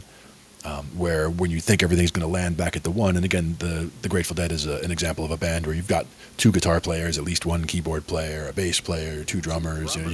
You've got a lot of stuff going on. So he's everybody is kind of free to do whatever they want, and the song still kind of holds itself together. Where if you're playing in a trio or something, you can't be as loose with what you're doing, or you're going to lose the shape or the structure of the song in between.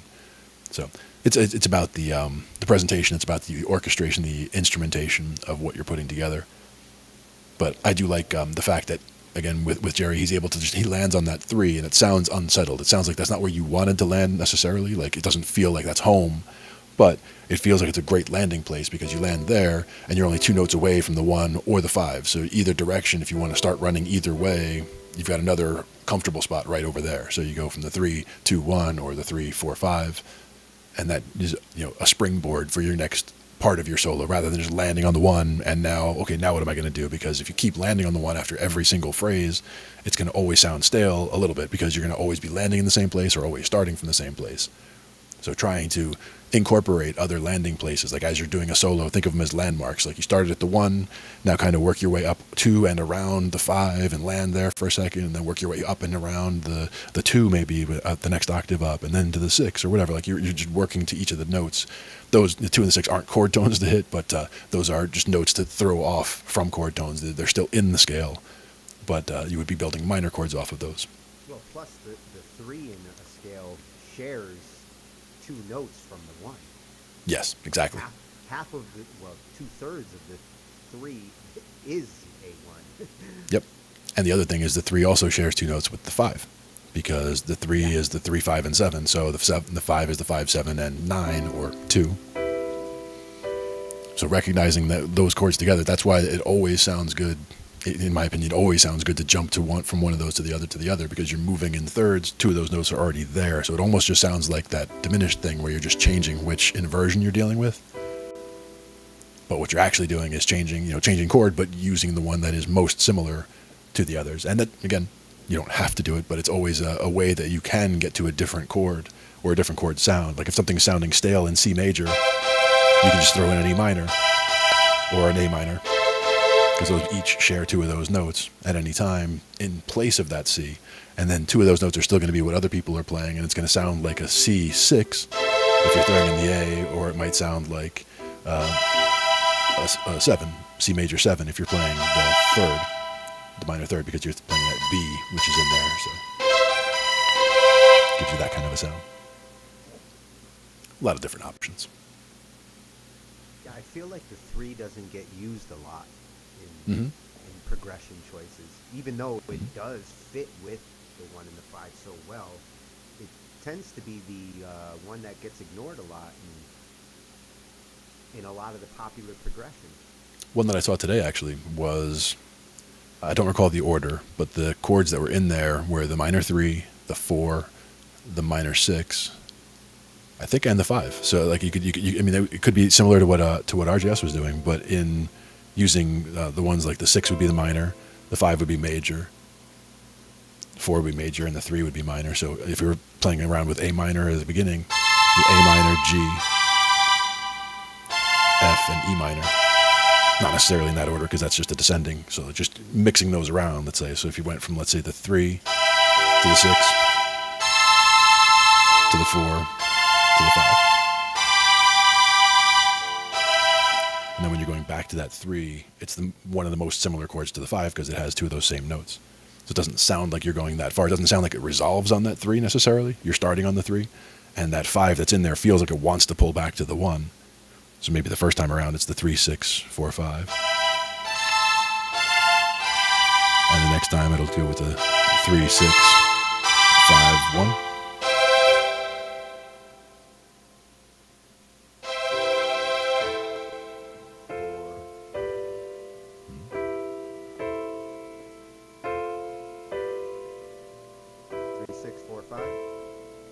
Yeah, and it sounds good whichever way you're doing it there. Those inversions work nicely.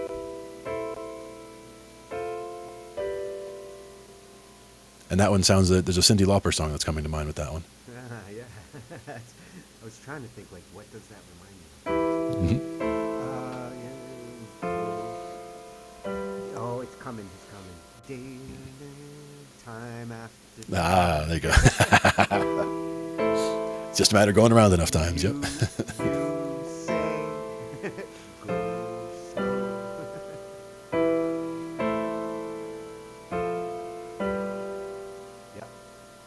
Yes, indeed.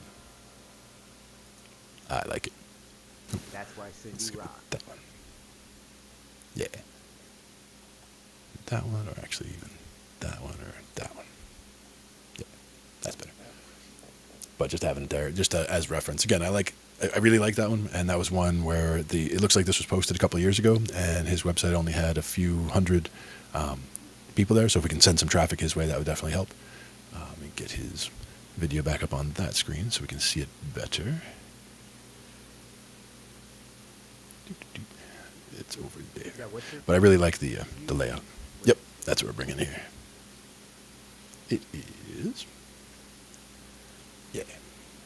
Let me bring this over here. I think I was his 280th follower. Now, there. And it is John Pill. Pill. And I just subscribed earlier. Yep, Pill. And this particular one is the 3 Beatles chord progression tricks, and it's got that colorful circle of fifths, I think, is in the thumbnail.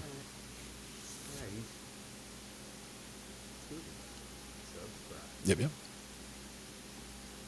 And that's, again, one of those things that I'm happy to drive traffic to people's pages, especially when they have good information like this. And this just jumped out at me because it had the major, the minor, which ones have flats, which ones have sharps. It's information that, again, I have the circle kind of memorized, but the minor, I don't necessarily have them off the top of my head, like which 6 chords immediately are in which key. But this is a way where somebody says, I'm playing a song in F minor. I can just glance at this and I know the 6 chords that we're using. And if I really want the 7th chord, it's also right next to it.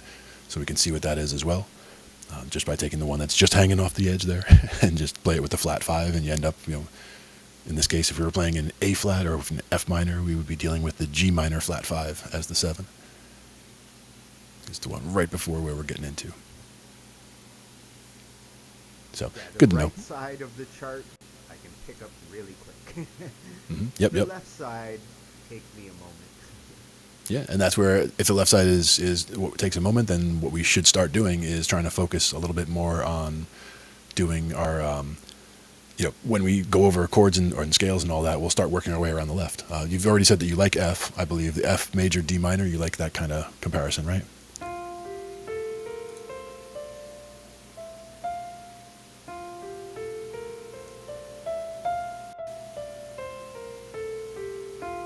F major? Yep, F major and D minor is the relative minor there.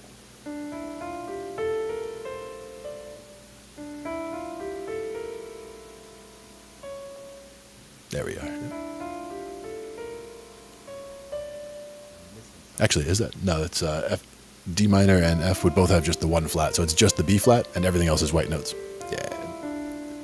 There you go. But what you were trying to do before, that would have been what it feels like with D major, because D major has the F sharp and the C sharp. So that's where that was coming from. Yeah. But yeah, once you recognize. I do like D minor. I write a lot, actually, in D minor. And if we went one further, then we got the B flat major and the G minor, which have the 2 flats. Those are dealing with the B flat and the E flat.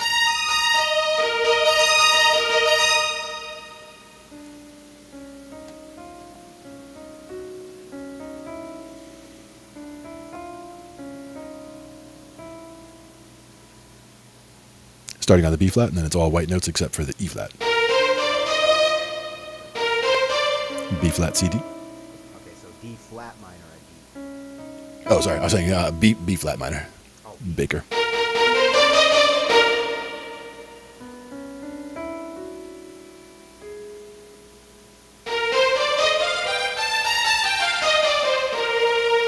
Only the B flat and E flat. Everything else is white notes. It feels weird, right? Because it feels like they want to be sharps. especially trying to do the scale. Just try to do those first 4, like if you do the B flat, C, D, and E flat.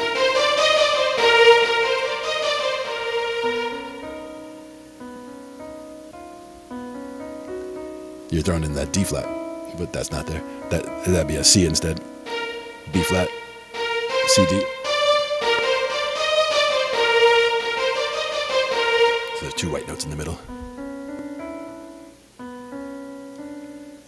Starting on the B flat though. I gotta get my meticulous fix. Much easier when I actually see you do it.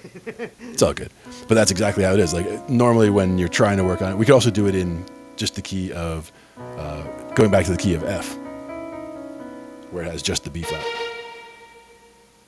But that is where it's weird, because it's starting on a key where you're starting on a black note. So it's a black note, and then C and D are white notes, and then the E flat. And then everything else is white notes for the rest of it. Oh, you're starting with B flat. Correct, yeah. Gotcha. That was what was messing it up. Yep. Gotcha.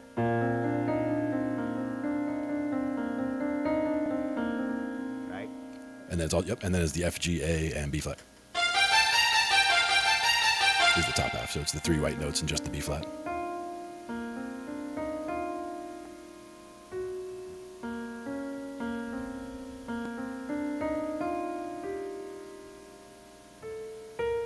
Oh, man. Yeah, That's yeah. And it feels so weird. It does.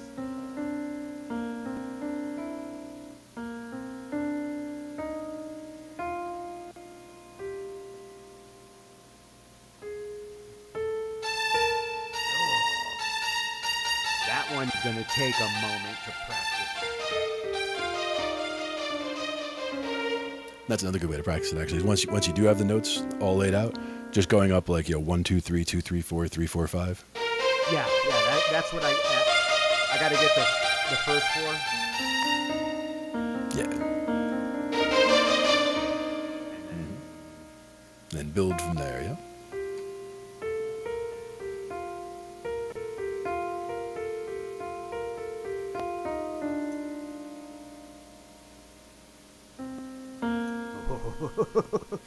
then Ta-da! yeah, it's that B to C that feels a little weird. And the chord is also kind of feels weird because the B flat being on the bottom, it would be B flat, D, and F is the major chord. B flat major. So you're starting with a black note on the bottom. It's so easy for you guys to rip through that on a guitar, but man, on a piano, that is a tricky scale to like wrap your fingers around.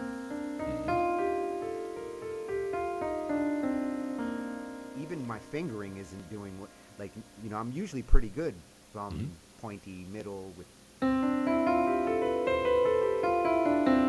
Yeah, exactly, I and that's why.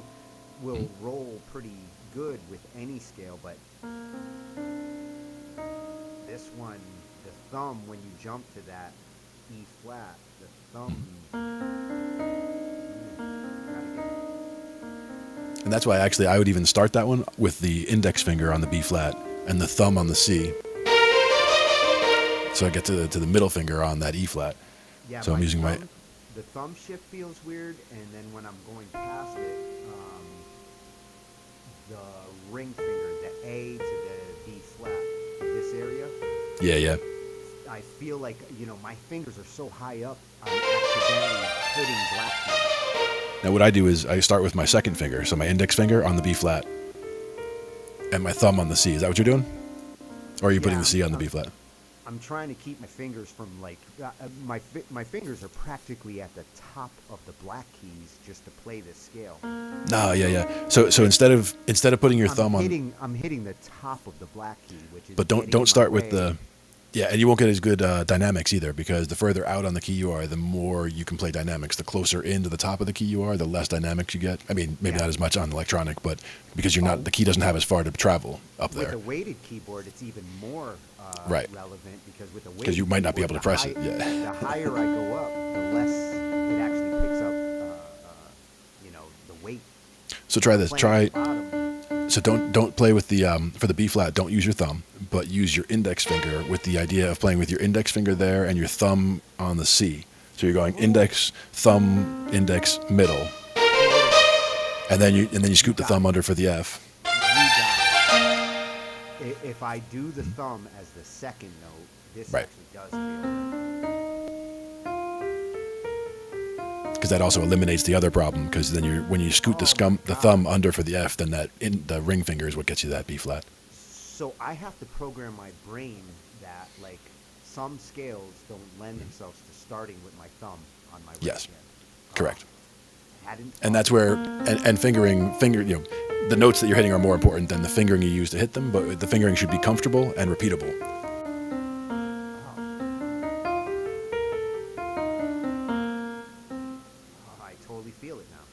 Yep.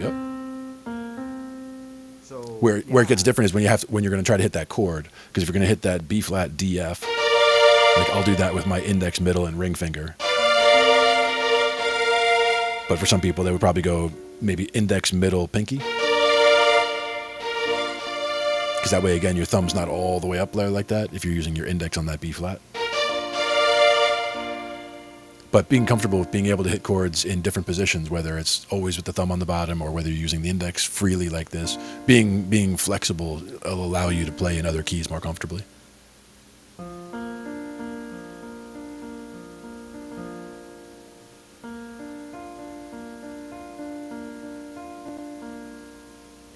Really got to be conscientious of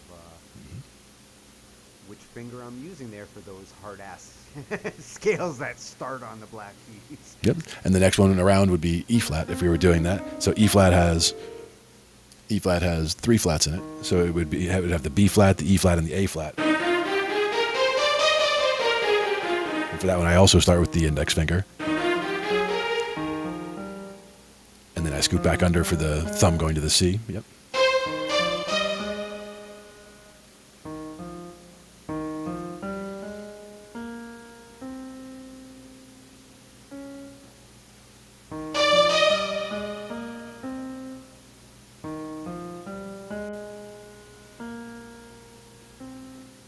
Not getting that fifth or that sixth. The D and the E flat.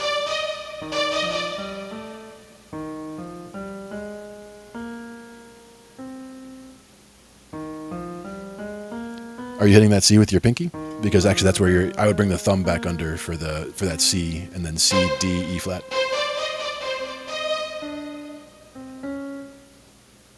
I'm not getting this one.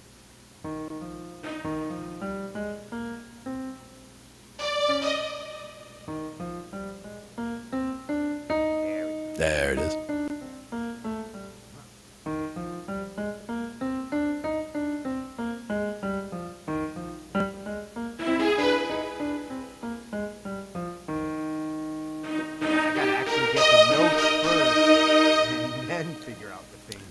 And for that one, for the chord, the major chord is the E flat, the G, and the B flat. And for that one, I do end up playing high on the keys,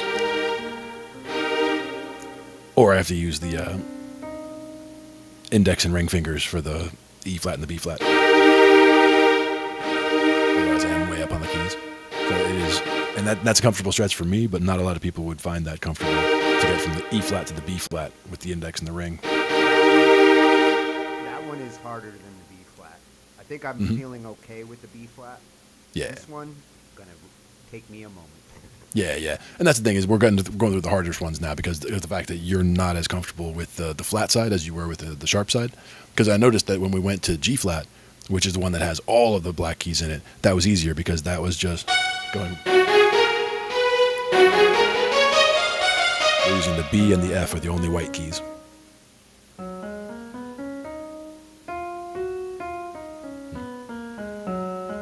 See how that feels a lot easier, even though it's a lot more complicated in terms of how many flats there are, just because there's so many flats that everything's black notes. I can play that one so easy.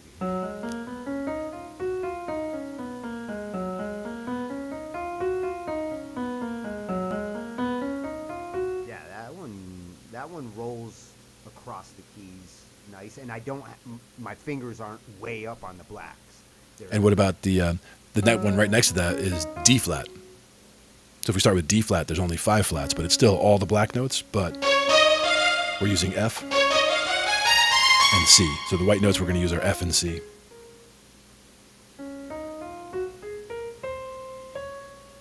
Yep. So if I start with my thumb there. See, I don't. I start with my index again. So I do index, middle, and then thumb on the F.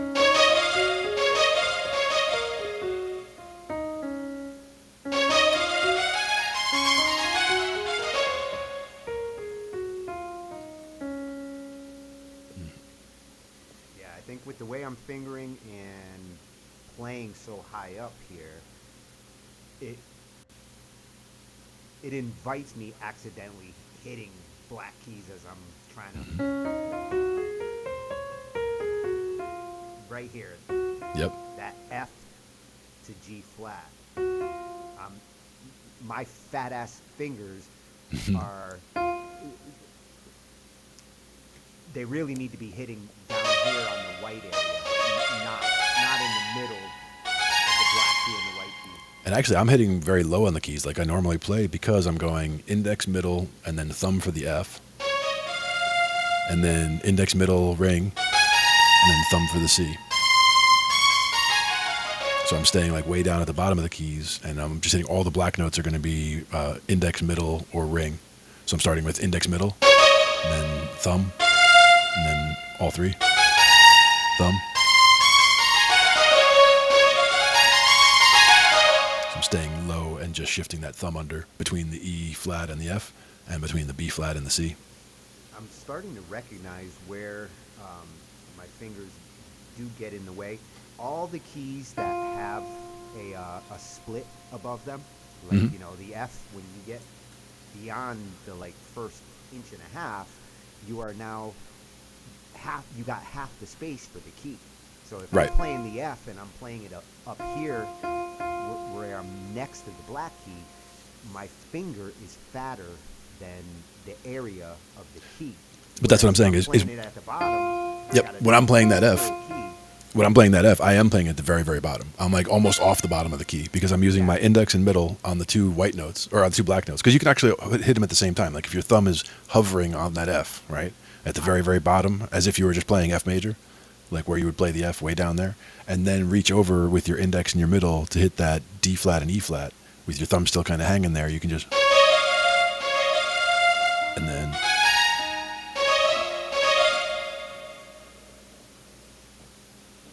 The idea being that you're not way up in the keys that way. I have to be more conscientiously aware of those keys that are like that, and me pushing my hand too high up on the keyboard, where that becomes an obstacle. Yeah, It's it's the good to be thing able to play there that too, I've though, been because fighting some with my chords, whole piano life. some chords will be that way though, because like we were saying, like the E flat major, you're playing E flat, G, and B flat, and a lot of times you would need to be way up in there if you're playing. So your middle finger is like way up at the top of that, G, Yeah. just because of where you're sitting. I can't actually bring my hand down because you're hitting two black keys with your thumb and But that's the thing is, my ring. what I'm doing is I'm hitting my index and my ring for those two black keys, and that way I'm hitting the very bottom of the black keys, and my middle finger is right in the middle there.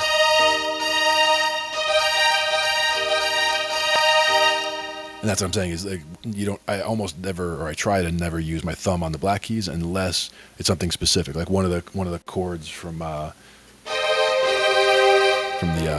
Chopin Prelude was like had like a thumb crossing two black notes at the bottom.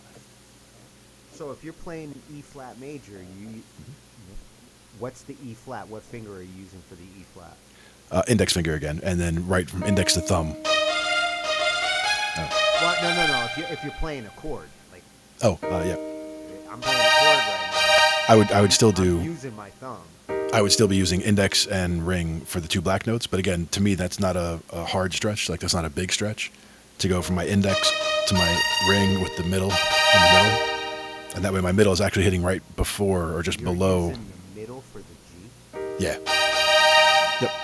Man, you do have to use your hands. I'm doing it. It does not feel comfortable. Yeah. Then if it's not comfortable for you, then you definitely don't want to do that. But for me, I'm saying that's one of the ways that I avoid hitting. I can barely stretch them across. For me, part of it is the fact that I have very long ring fingers. So for me, using the ring, and even on guitar, actually, I've had people like look, and for my buddy, he uses his pinky for things on the fattest strings, and for me, that's like a weirdly almost impossible stretch because my pinky is shorter compared, but my ring finger can reach very easily. So I can play big stretches just using my ring finger instead. But yeah, anything if it starts to hurt your hands or anything, you definitely got to stop or not do the stretching like that. Well, I feel like I need to stretch them right. Oh, if it's not hurting, that's good. I just wanted to make sure that wasn't like, oh my God, my hand.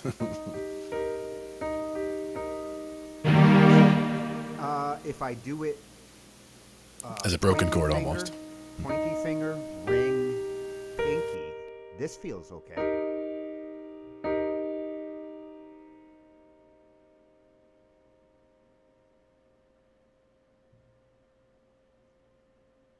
A lot of times, instead of if they're doing three, instead of one note per fret, like we do on guitar a lot, where you'd have one each of your four fingers, each one has their own fret that they own. On a bass, a lot of times they'll teach it as three frets, and they'll go index, middle, pinky, and that way you're not trying to stretch too far because especially on the end of the bass neck towards the headstock, everything is so much further apart that if you try doing, you have one, you have two, you have three, you have four. Like for me, I can stretch those okay, but a lot of people they would consider that to be too far of a stretch or an uncomfortable stretch to be able to go from up to the four like that. So a lot of times they'll just go one, two, and then pinky for the three, and just leave the ring finger out of the equation. And they'll just do positions where it's open 1, 2, and then pinky, open 1, 2 pinky. For me, it's more comfortable to do all 4. But I also don't always do, the open fingering like that. A lot of times I'm playing pentatonics anyway, so it's a lot of like 3, 5, 3, 5, 7, 5, 7, 5, 7, 9, 7, 9. I don't have it plugged in right now, so you don't hear it, but I feel it. you can feel it. The thump on the low B. I could plug him in later. But I broke a string on the guitar earlier today. I haven't broke a string in years. And I was tuning up the guitar, and I was doing the bending like we were talking about. When I tune up the guitar, I like to tune in a note and then do some bending with that note just to make sure that after a bend and coming back down, that it's actually in the right way and it's still in tune. And when I was doing that on the high E string, I did snap it. I was like, what? So I did restring the SG today. So brand new strings. They're still settling. I'll have to tune it up again. Gonna snap one. Yeah, and especially because I was using 10s on there where the thinnest string is 10, and now I'm using 9s, so the thinnest string is a little bit thinner than it was before, so that's also a little adjustment. But for the other guitar, I bought 12s as the thinnest string, so in this case, I have 2 strings that are thinner than 12. I've got a 9 and an 11, and then it goes 16, 26, 36, 46. The other set starts with 12 as the very thinnest, so like 2 of the strings are on this set are thinner than the thinnest one on that set. But that's where we'll see with for drop tuning is what I would use that one for, and I would use that one for the Dean that I have, the Dean Razorback, as opposed to the SG. The Dean Deanie. I was trying to see if I had the strings over here, but I think, no, I put them back over on the other side. But there were Ernie Ball Slinkies. On this one were 9s, and then, like I said, on the other it's the Mammoths, the 12s. But I haven't put those on yet. Main idea was, what I did, I didn't realize actually how old and grungy the other strings were looking, but like these are looking all new and shiny now. Well, you gotta look at my keyboard. You want to talk about grungy? It's a little bit different though between a keyboard and a guitar, but it held pretty well, it seems like. Could use a retuning though, for sure, because I did take it completely apart. I had all the strings off. I gave it a little cleaning, put it back together. One thing I should have done is put some kind of oil on the fretboard, because I can see where by the thickest string the fretboard is just a little bit lighter. It's like a little bit lighter than the rest of the wood, and getting some oil in there would help it out. So it's drying out a little bit. Nothing bad, but one of the big things. Yep. One of the big things that makes this guitar so nice to play is just the binding that you won't see on all guitars, but where your finger would normally be traveling along the frets here, you'll see that there's like yellow along here, or white or whatever. That is a plastic section to make it so that you can slide more smoothly up and down. So like I don't feel the edges of the frets, like it doesn't feel sharp or anything when I go along the edges like that. That's important when you're playing. So that's where. Do all guitars do something like that, or is that unique to them? It's not unique to them specifically, but it has to do with the different levels of guitars. Like if you get the most entry level guitar, like it won't have any of that. And as a matter of fact, I have one that my buddy gave me over here, which was a Jackson. Oh, sorry, a Johnson, a Chinese-made Johnson. Yeah, it has and no electronics inside. So it's a Strat style with no electronics. But actually, on the frets, you can actually see that all you have is the side of the fretboard here. The fretboard is the darker color, and it doesn't have really a binding. So it's like you can feel the frets a little bit more. They're not bad, but if I were trying to play up high, especially, I can feel where. Right in here, you can feel the edges of the frets a lot more. And I feel like if I were trying to slide or whatever, I feel like I would probably cut my hand up a little bit on these frets because I can feel them. That's one of the things that you can also fix in setup. They can do redress the frets where they'll try to get those edges down. But by having a guitar with a really nice binding on there, that is one of the differences. So when you're feeling a guitar, like that's one of the things that you'll notice is that a higher quality guitar has that very smooth feel, and you won't feel any jaggedness on the frets at all. Hi, Minkley. Oh, am I not coming through loud enough? Let me I can hear you. The other headphones. There you go.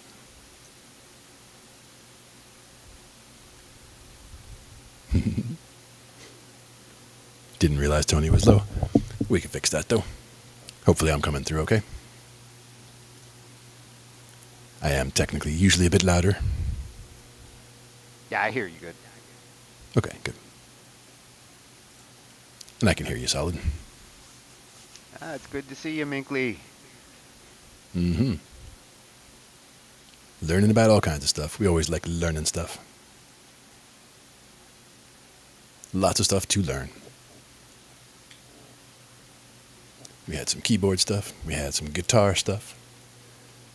Got some songwriting stuff also, in terms of which chords to use where. And that's where that whole circle of fifths was coming in for that.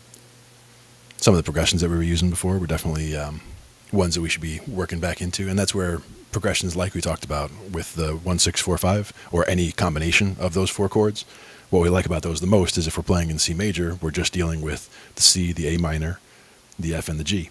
So you got no black notes that you have to worry about. It's all white notes. But as we expand around the circle of fifths here, we can use any key. And if we have the circle of fifths here as our reference, we can see what chords we need to use for everything. Because in this case, when we're talking about C, F, G, and A minor, you can see that on the circle of fifths, that's those top three and the relative minor of our one chord.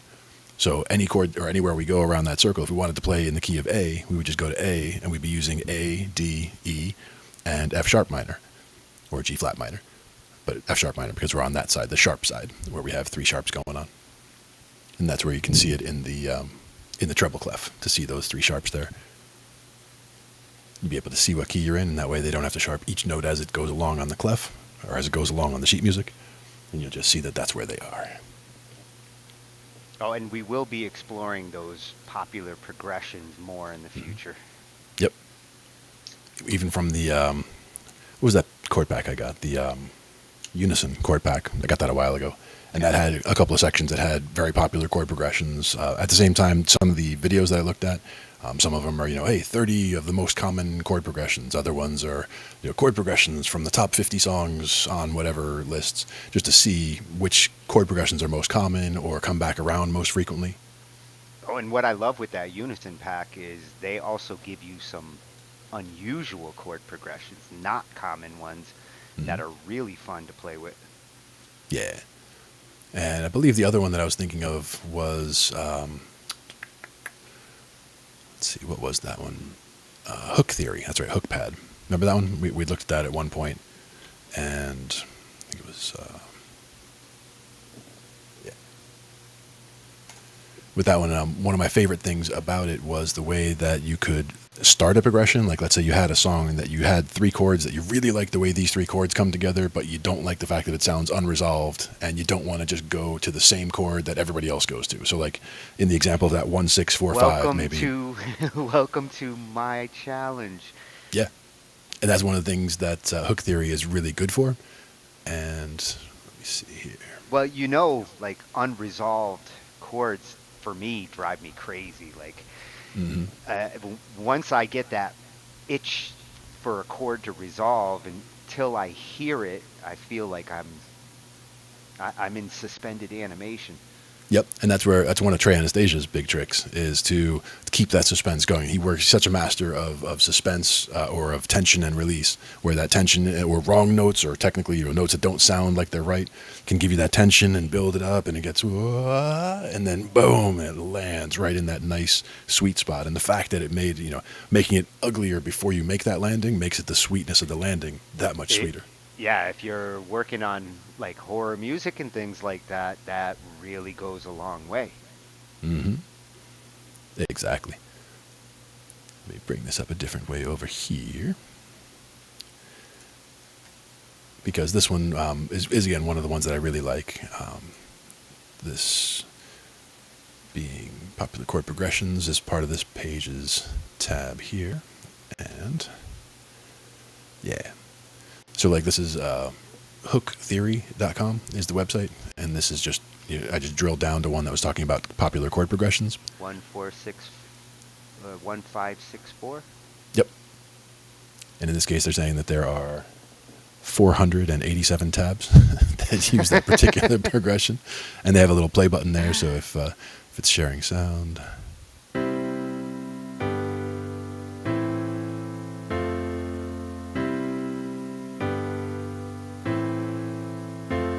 Everything's gonna be alright. and you recognize that as like 100 songs. Right. And just like you were saying before, like instead of C, G, A minor, F, in some cases you go C, G, A minor, F, and the second time around C, G, F, F, and that way you just land at that F early and stay there.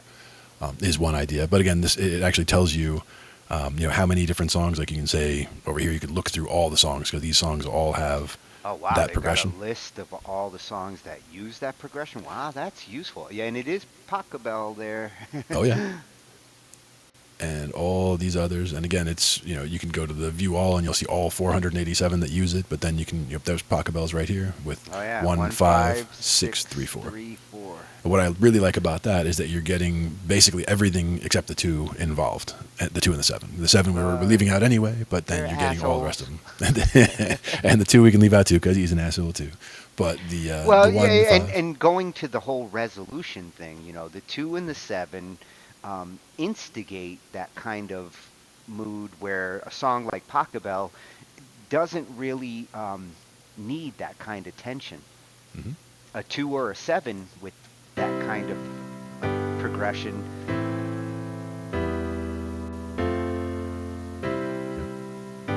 the fact that it comes back around on itself if you just let it keep running.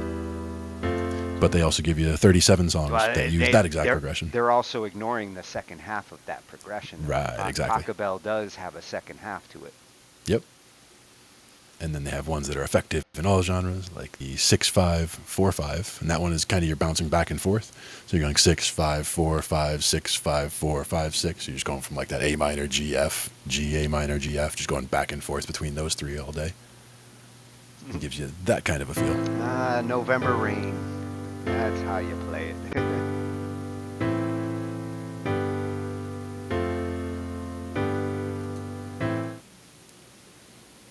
What else do we have here? Magic changes. Well, 1, that's 6, very 4, useful. 5.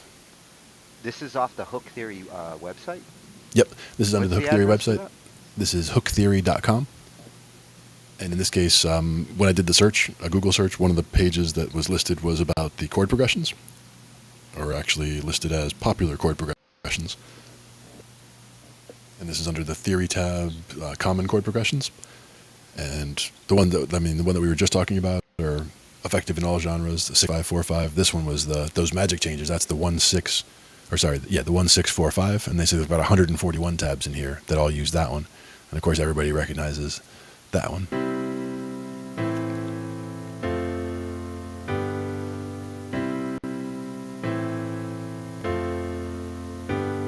I mean, everything from what Big Girls Don't Cry. Fantastic. Yeah, this is a fantastic resource. Oh yeah, and the fact that any of these that are listed down here, Stand By Me, like you can just hit play and listen to a little bit of whatever progression is there, because they have, this is just like you were talking about with MIDI. These are MIDI breakdowns or MIDI representations of the songs, so there shouldn't be a problem. But like verse or chorus, you can select and play just parts of it. When the night And you can just do little pieces of like that part, or you want the other part. And it gives you a chance to see how different artists approach the same progressions, because that's really what makes the song different from the other songs. Yep. And they talk about the chords and melody, and down here they have like analysis of what the song is like, where it's chord and melody, or whether it's more melodic, or whether it's chord complexity. Like they have different ways of analyzing the song and where, which one it's most like. So I really do like that, and about the key of A major, and they tell you a little bit about it down there. And but the way that Hook Theory is laid out, like this whole little thing down here, kind of gives you a feel for how you can use it as a songwriting tool. Like they go through a little thing where they're going and adding different chords in there, and shows you which chords you can add. It gives you sheet music at the end as a representation. So it's a really good tool for a lot of that. Yeah, I'm loving this. I'm going to get that Sketchpad. This Yeah. looks like a very useful tool. My favorite one, though, is actually a different part of it, which is the chord magic, I believe it is. We'll see if we get there from over here. We're just looking at a couple more changes here. Gaining popularity. What do we have? One, Yeah, four, six, that five. Yeah, again, that's same count. interesting that they're they're gauging progressions that are up and coming, and Hmm. if more songs are starting to use that progression that isn't typically used, that's a good thing to keep track of. Yep, yep. And doing some cadence stuff over here. And just again, there's so many different things, there's so many different options that you could do here. But if we jump back to the top here and see about, See, this really is a good complement to something like the Unison chord pack. hmm This has the same kind of approach, much more colorful. yeah, and you can go to top songs and they'll like give you the progressions again with their MIDI layout so that you can get an idea. How about Hey Jude, for example? If we jumped into that just as a went right to the verse, see what that sounds like. You can see the chord complexity. And anytime you feel the pain, hey Jude. So basically, you can tell that it's it breaks down the full song, but it tells you what all of the changes are, and when they're doing multiple changes in a bar, even they have you see those different striped colors where it's like you might not be able to see it too clearly, but there's like green and blue when you're going to the 6 of the 5, and then they go to the 5 of the 5. Wow, they really are studying hook theory. Mhm. When you look at a song like this and you look at how the verse is approached versus the chorus, Hmm. and what makes that song so hooky. Hmm. And that is the whole thing. And if you were to open it in Notepad, Look it at would the bring you the chorus. whole It's song. so simple. Yep.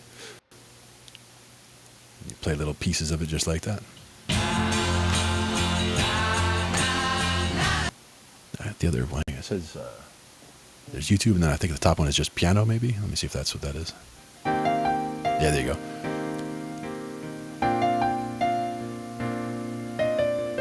So you can actually, if you just say piano instead of YouTube, then instead of playing the full track, it's just playing you the MIDI piano parts that it has broken out for it. So same idea. If you wanted to hear just a little bit of the verse, but you didn't want to hear it with all the effects or the full song. Oh, I'd be tearing up that piano buttons. Most definitely. And again, just by dragging, you can drag chords in, and then it shows you when you're plugging all these in. It shows you same thing. The colors are telling you which note you're hitting or what flavor of note you're hitting. If is that a 2, is that a 5, is that a 1? It's telling you what note it is based on the color. Again, I'm seeing a color relation here, Hmm. like the one that you showed me in the circle of fifth charts. Yep. Seems like one is red, right? Yep. And that was what I was doing as well. Consistent. My thought was that there's 7 colors in the rainbow. If you look at the Roy G. Biv, you've got red, orange, yellow, green, blue, indigo, violet. Those 7 colors, and you've got 7 notes in a major scale. So to me, it just made sense you start red, root, boom, and then build from there, from that side of the spectrum to the other. So I go red, orange, yellow, 1, 2, 3, work my way up that way. And in this case, you see that the blue is the 5, green is the 4. So like whenever you're looking at chords, just at a glance, you know that the 1 is the red, the blue is the 5, green is the 4. The other chords that you would use in there as well. Down here, you'll see 6 is like a purple. You get the green and the blue slashes. Those are telling you, it's like a warning that telling you that it's not a chord that you would normally find here. It's borrowed, but in that case, it's the 6 of the 5, and the yellow one here is the 5 of the 5, or the dominant 5, dominant 7, 5 of the 5. The ones with the squiggly lines are the borrowed. Yes, exactly.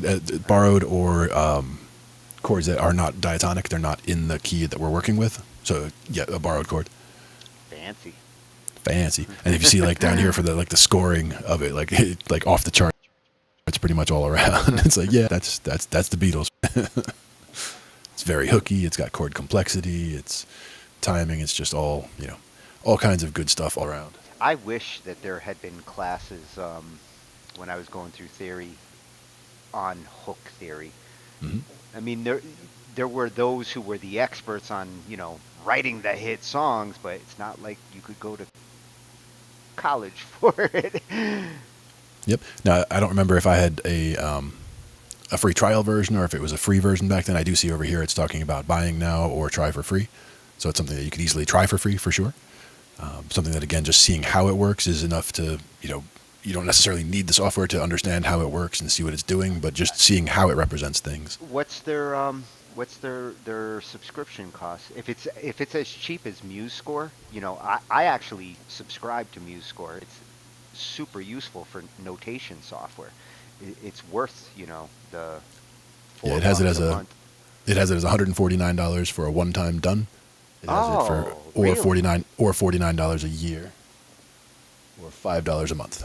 Oh, fuck that. I just get if I knew that I liked it and wanted to keep using it, It would be the one I time for me. Yeah. I might try it for a couple of months at $5, but within 2, 3 months, I'll know if it's that's what I did with MuseScore. Yep.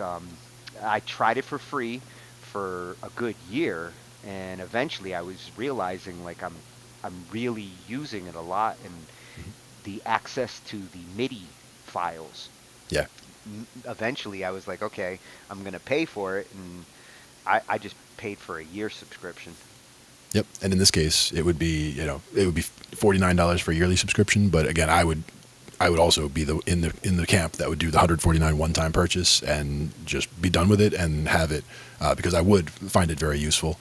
It is one they mentioned right at the top here. If you don't like it for any reason, you just reply to the email that you got it with and get a full refund. It doesn't say 30 days. It doesn't say a year. It just says if you want a refund, you just let them know and you get a refund. So And it if you're a doesn't sound. student or an educator, it's possible that they might have a student discount. A lot of these sites will. Sure. Yep, and it has resources up here as well. Video tutorials, user guides, keyboard shortcuts, all that kind of stuff. But like again, the stuff that I found most useful was, excuse me, the parts where we were going through the being able to basically Lego block out a song, just saying, like this part right here, where you're saying, okay, I've got the 1, I've got the 4, now what do I want to do? And you can just pull from a template that they have up there or the palette and just say, I want this, I want this. You can block in a melody line very easily too. Like you see them doing little dots right there. They're drawing a melody line in. And those melody lines are just based on the diatonic notes from that scale, because that's what's on the little palette that they give you to choose from. It just makes it so easy to just draw stuff out and listen to it and see what it sounds like. And it makes it easier to appreciate arrangement. Mhm. I think a lot of musicians ignore the arranging in songwriting. They Mhm. just, go riff it out, and they don't think about the arrangement of the parts. If you see this melody guides right here, it's actually showing you where the important notes are for the changes. So like in the 1, they're highlighting the 5 up there for you, so you can see that there's the 1, there's the 5. When you go to the 4 chord, it's showing you the 4 chord and the 6, because the 6 would be in there, the note for the 6. So it's giving Oh, you guides of what notes would be good for that key change that you're in. I love the idea of a melody guide. Hmm. That is cool. And this would be a very simple melody where there's da da da da, but you can also break those up in between and just know that that's your target where you're going. So you can go around that. You go above it, below it, and back up to it, things like that, to make a little interest around a note like that. In any style, so it's got all the different choices. Professionally tuned bands, instruments, and rhythms. But also being able to create sheet music is good. So if you could draw it out, you can get it out in sheet music as well. Tell you the musical tools we have these days, killed from 25 years ago. You and me both. Drag and drop for MIDI, that's always good. Once you write it out, you can drag it over there and then bring it into a DAW. Yeah, I'm glad that they're not ignoring MIDI, with all this. I mean, obviously for them, MIDI is a big part of what allows them to be able to show you, like, drag and drop chords Mhm. real fast. This last bit But over here too. giving you the ability to utilize that MIDI afterwards, a lot of music software is clearly using MIDI, but they don't let you extract the MIDI for use afterwards. Right, It's right. like the drum looper, with BandLab. I was thinking Easy Drummer or one of those, where they Oh actually yeah, they do get MIDI out from those guys. yeah. The Easy Drummer is very MIDI centric. I think the free one, was it called MT Drummer? I think it was. That was the one Yeah, that I installed, because that was essentially a free version that is similar to Easy Drummer in the way that it works. yeah, and it's very standard. Like it Hmm. uses standard MIDI drum loops. Now this part right here also, just like magic, talking about chord suggestions, and this is what I was saying. Like if you start, you see how he's got a little progression down there where he's doing a 6, a 5, then he's got looks like a 5 of the 4 or something, but then he's got this rainbow going on around this one, and that rainbow is where it's bringing up the chord suggestions, where it's saying, okay, what would you suggest I go to after doing these in the progression so far? So it knows what key you're in or what your movement is, chromatically, melodically, and it can say, oh, you can try this one, you can try this one, and it's got the ability to preview how all of these different ones sound. And there was another section that I don't know if it's still in there, but one that it used to have where as you're plotting out a chord progression, it'll tell you, these 400 songs all use that progression. And then as you put in the next chord, it's like, now it's down to 30 songs use that song, and then it shows you each of the other chords that you could potentially go to and how many songs or what percentage of songs, went there. So you can go to something that's really, odd and not used very much, but sounds cool, or you can go to something that all the songs did this one. 400 songs use this one. Yeah, exactly. Yeah. So you can pick kind of which way you're going to go with it, whether it's something more common or something more, less common to make it more interesting. There is nothing wrong with going with fan favorite progressions and approach. There's a reason why they are the popular ones. There's certain progressions and certain sounds that are always going to be pleasing to the audience. Just like anything working with that 1, 6, 4, 5 that we just talked about, any combination of the 1, the 6, the 4, and the 5 is going to sound sweet. And sometimes it won't sound settled because you didn't pull it back to the 1. But that's why for me, any variation of that with the 1, the 5, the 6, and the 4, I want to end it with the 5 coming back to the 1, or end it with the 5 going to the 1 at the end. So like it could be 6, 4, 5, 1, which is kind of the same way as it was before, but you're landing on the 1 at the end, or have it start with the 1 and go like 1, 6, 4, 5, so that at the very end you're going from that 5 pulling back to the 1 for that nice hard landing, or solid landing. It all depends what you're trying to pull for. Yeah, you're really doing something weird if you fuck up with that progression and it sounds bad, because it's such an easy progression to make sound good. Yeah. It practically does all the work for you. You just have to figure out your attack. Exactly. That's a good one.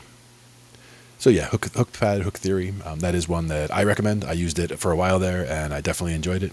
Again, I don't remember if I think I just had a trial version at that point. Another one with an AI. Oh yeah. Oh.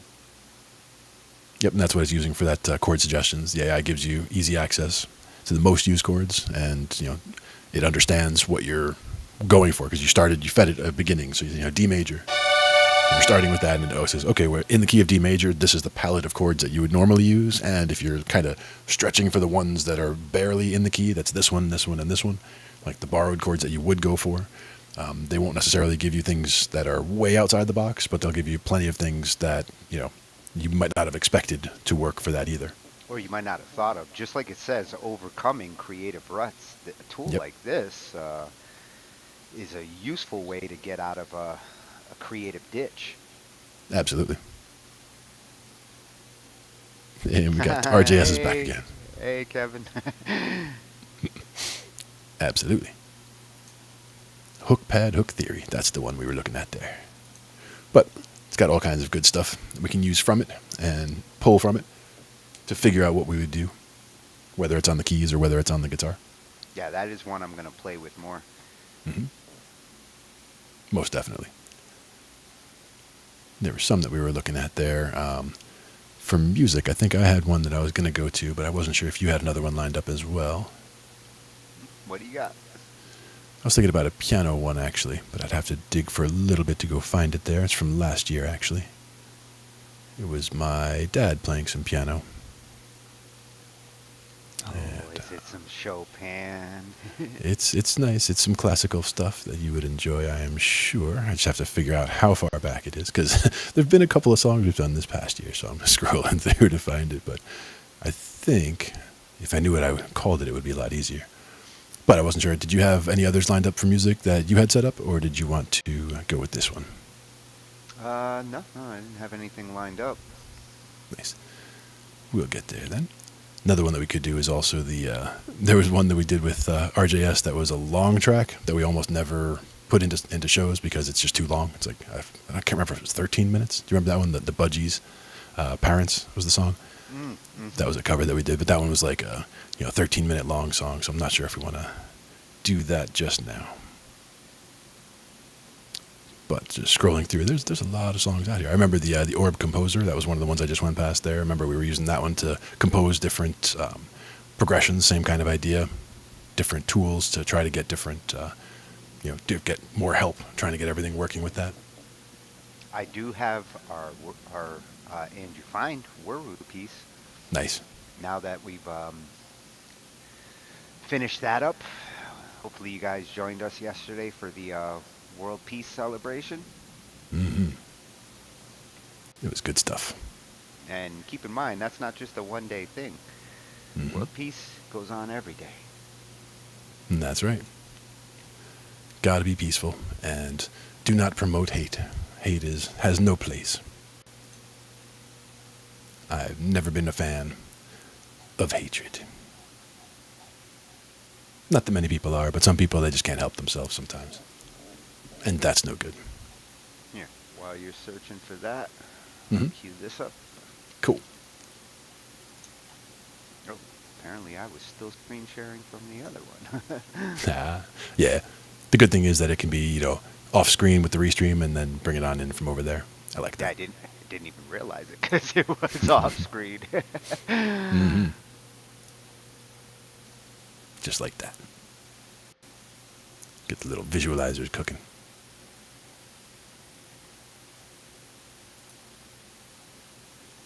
There we go. All right.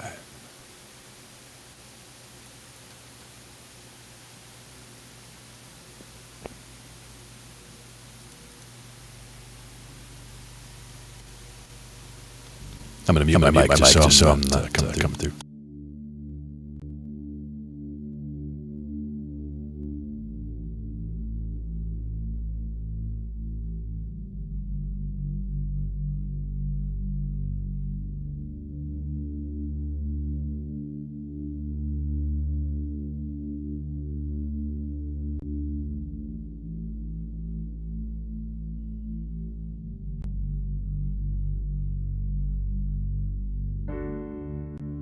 Hi, I'm Angified.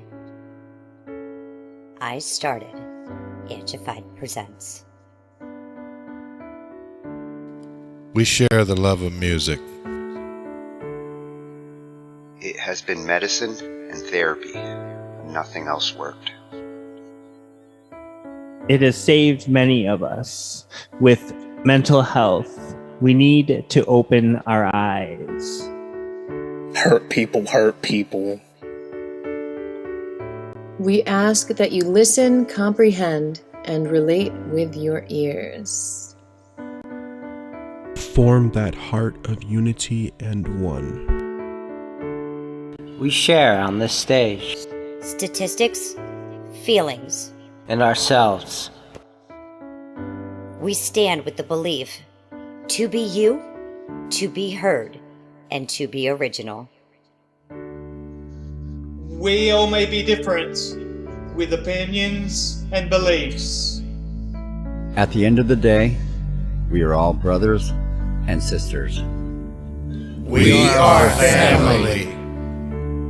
We ask that you join us in a magical journey with artists from around the world. Open your minds. Let in the love. And listen with your hearts.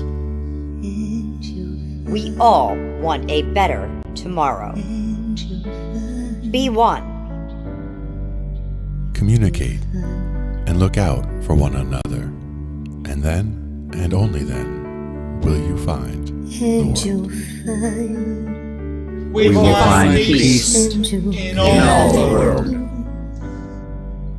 You'll find the world. And you will find in this giant world heroes among us and every boy and girl. Many have been broken, red hearts turn black.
Together we can grow a better place with love in us all.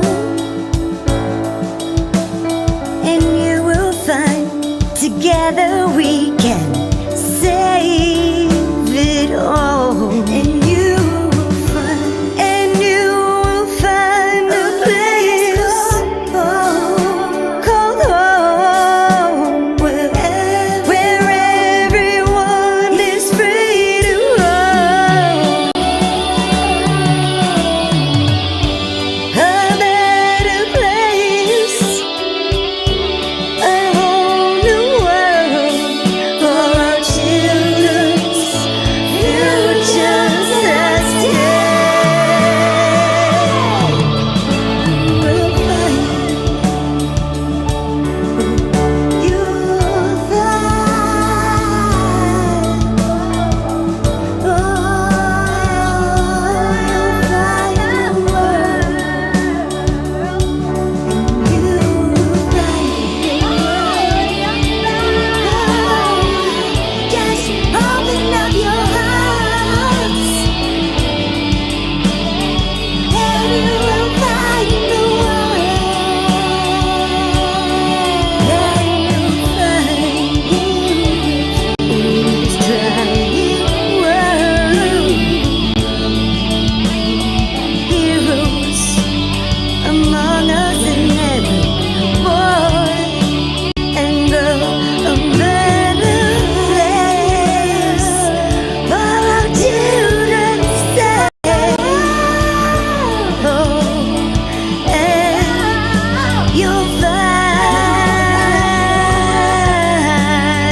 oh, you'll find the world.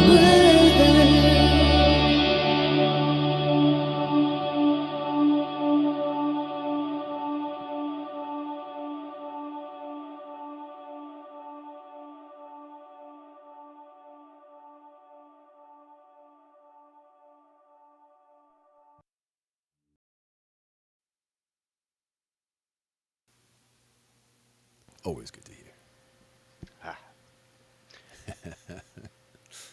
Always good to see, too.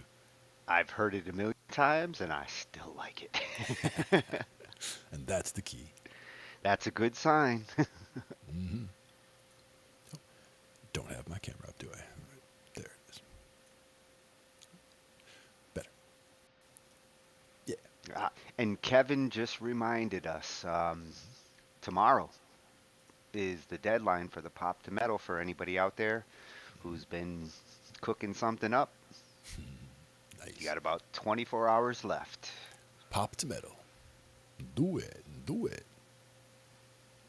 Definitely some good stuff there. Kevin Ange can sing about everything. I've heard her sing about chicken, shopping for chicken, and cheese, cleaning and all the kinds house. Of crazy stuff. Cleaning the house, yeah. That was always a good one.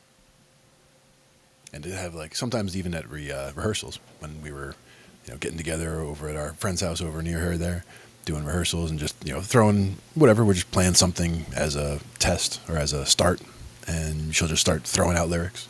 And it's like, nice. Just out of nowhere. Yeah, she got a gift for that. Mm-hmm.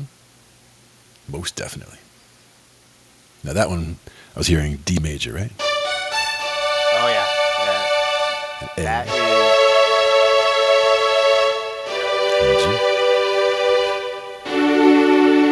Indeed. Yeah, you got it. And then it's just a matter of fancying it up.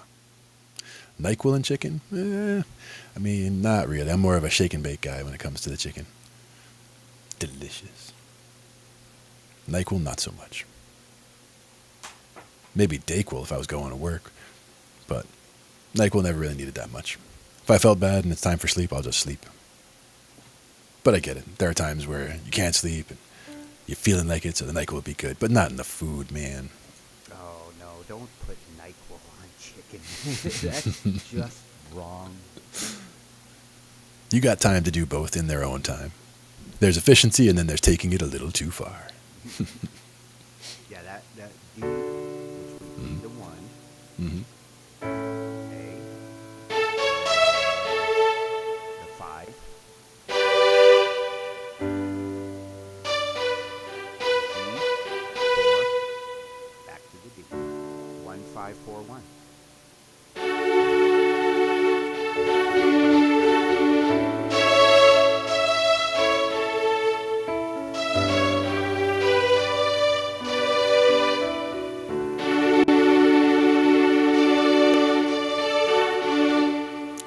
one thing I do there, the first one I do in root position, but the second one I do inverted.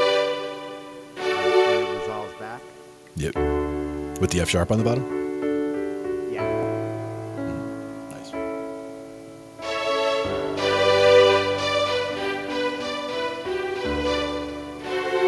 Oh, no, with the A on the bottom. First inversion. Cool. Because the F sharp on the bottom also kind of lands nice. Right in the middle of all that. It would be weird for me to... unless I start... Did that fingering again. Which would sound nice.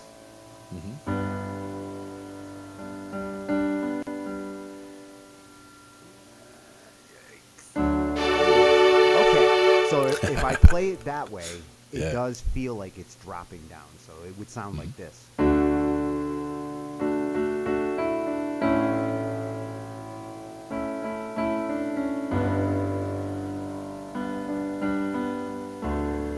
That really does drop down.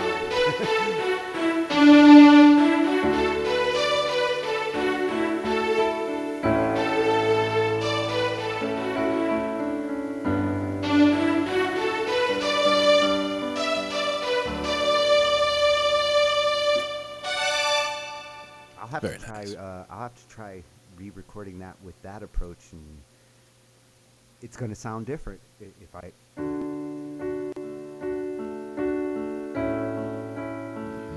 Nice.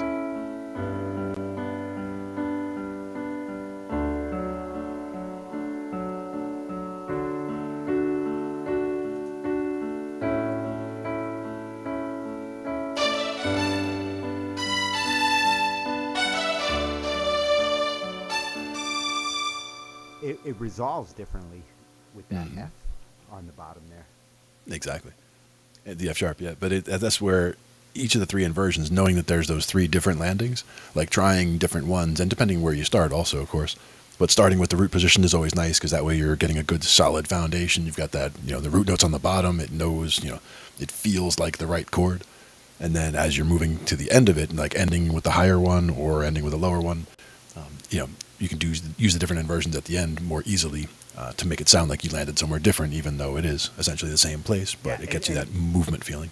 Starting with the root on the D, the fifth became the melody. The A is where the melody is. Yep.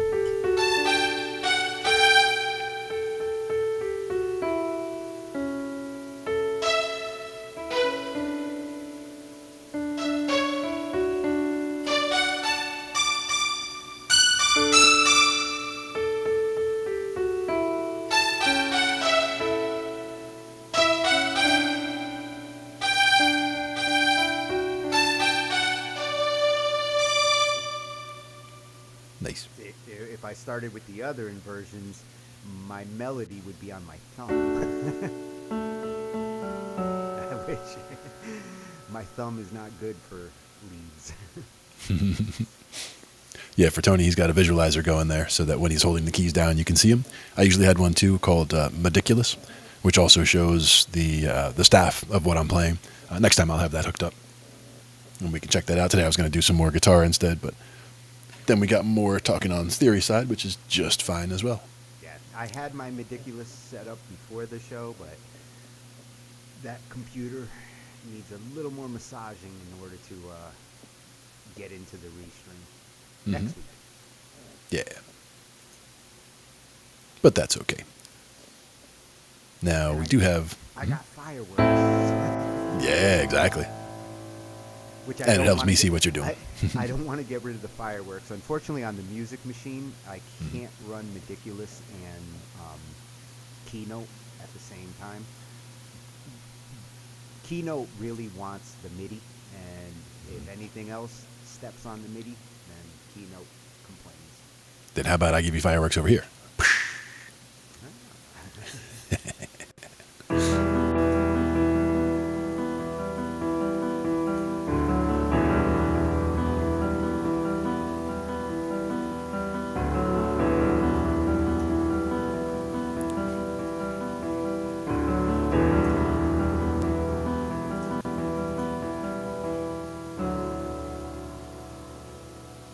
feeling from Nice. your fractals. Getting it to the big screen. Do it that way or that way. I like that. Oh, But- I'd love a program that can do that kind of imagery to the music. Oh yeah. There's definitely some good visualizers out there, and I'll start looking into some because with the graphics card I have, we should have no trouble getting some good visualizations going. Well, I have some that I can put my music into, and it'll generate, patterns like that. But I have yet to find one that can do it in real time. Yeah, and I had a couple even that I built in with the OBS. I mean, I was starting to get a couple for OBS, and I forget even if I had it. Apologies if these are not set up as well, but I think I had one that had some other visualizers available. This one, where we had some of... No.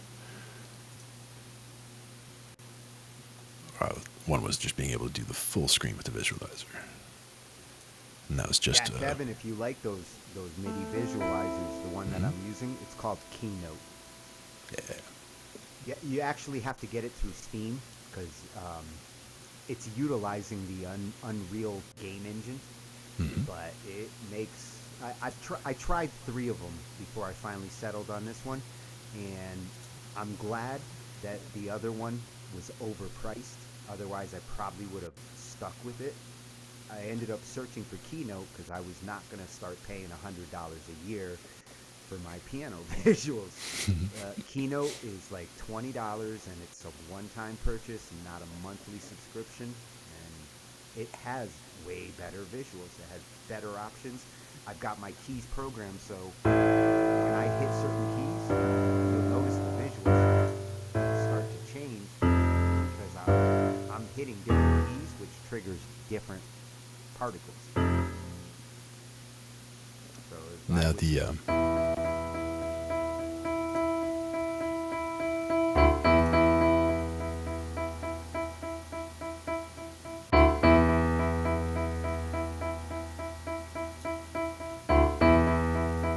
see how the patterns are changing every time I hit that D? It comes back with a whole different effect. Nice. Because you have it set to as a trigger note down there. Nice. Yeah, I basically programmed the bottom, everything from C2 down. Anytime I'm using my bass hand, it's triggering it to change.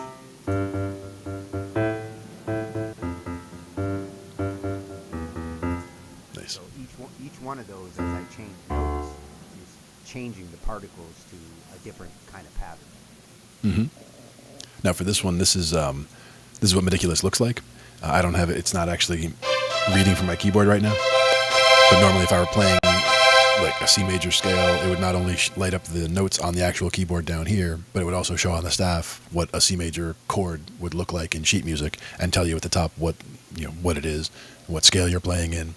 The actual interface for it, I have on the other screen there actually. Yeah, maybe. the Meticulous interface is pretty straightforward, not complex, and it's perfect for learning. It's perfect for teachers. There it is.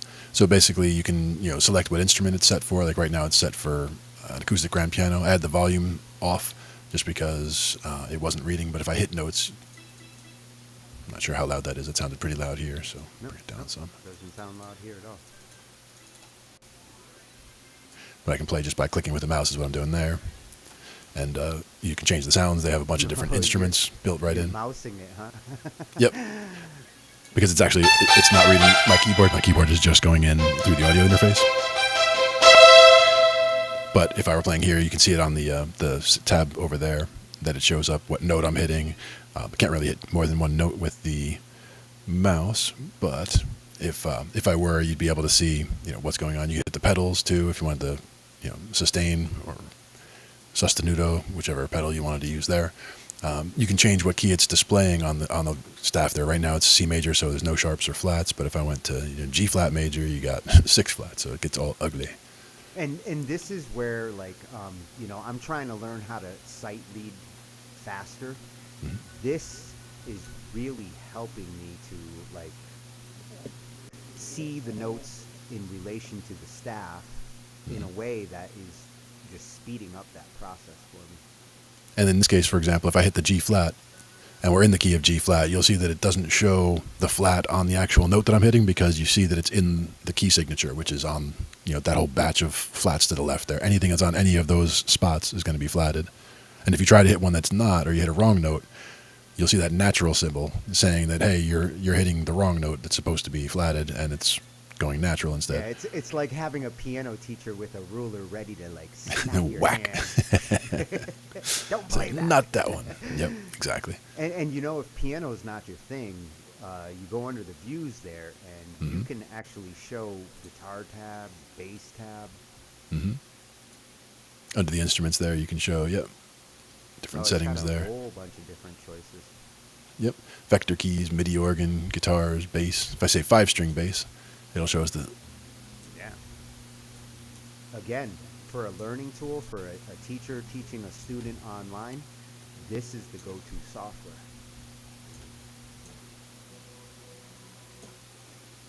And in this case, it's actually saying, it's telling you which one you're hitting. So like C3, A2, so you know where you are,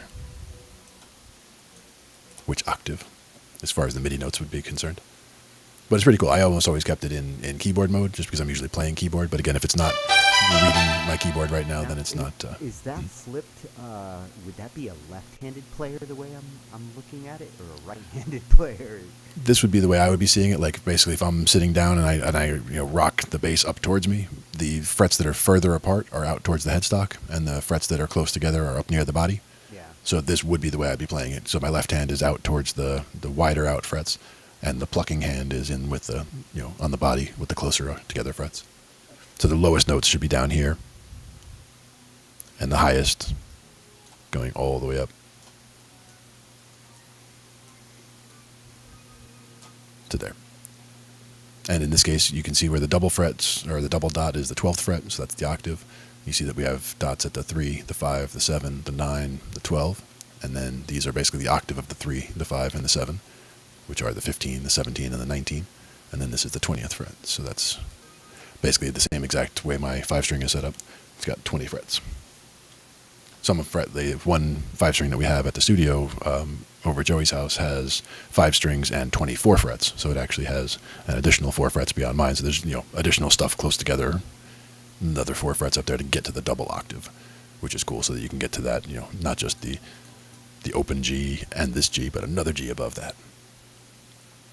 Now, a 5-string can also have a high string instead of a low string. In this case, it's a low B string going up to a high G string. You can also have it go from a low E string, which is not as low as the low B string, up to a high C string if you wanted to get really, really high notes with a 5-string. But for me, the whole purpose of the 5-string is the low B. On a 5-string, it goes to B at the bottom?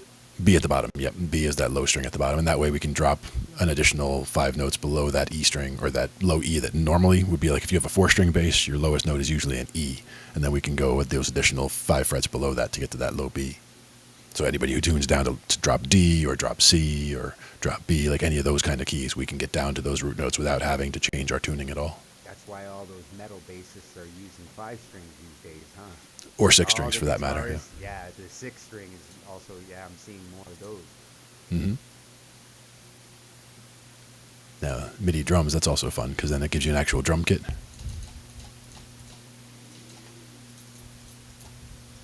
Oh, they finally incorporated drums into it. Awesome.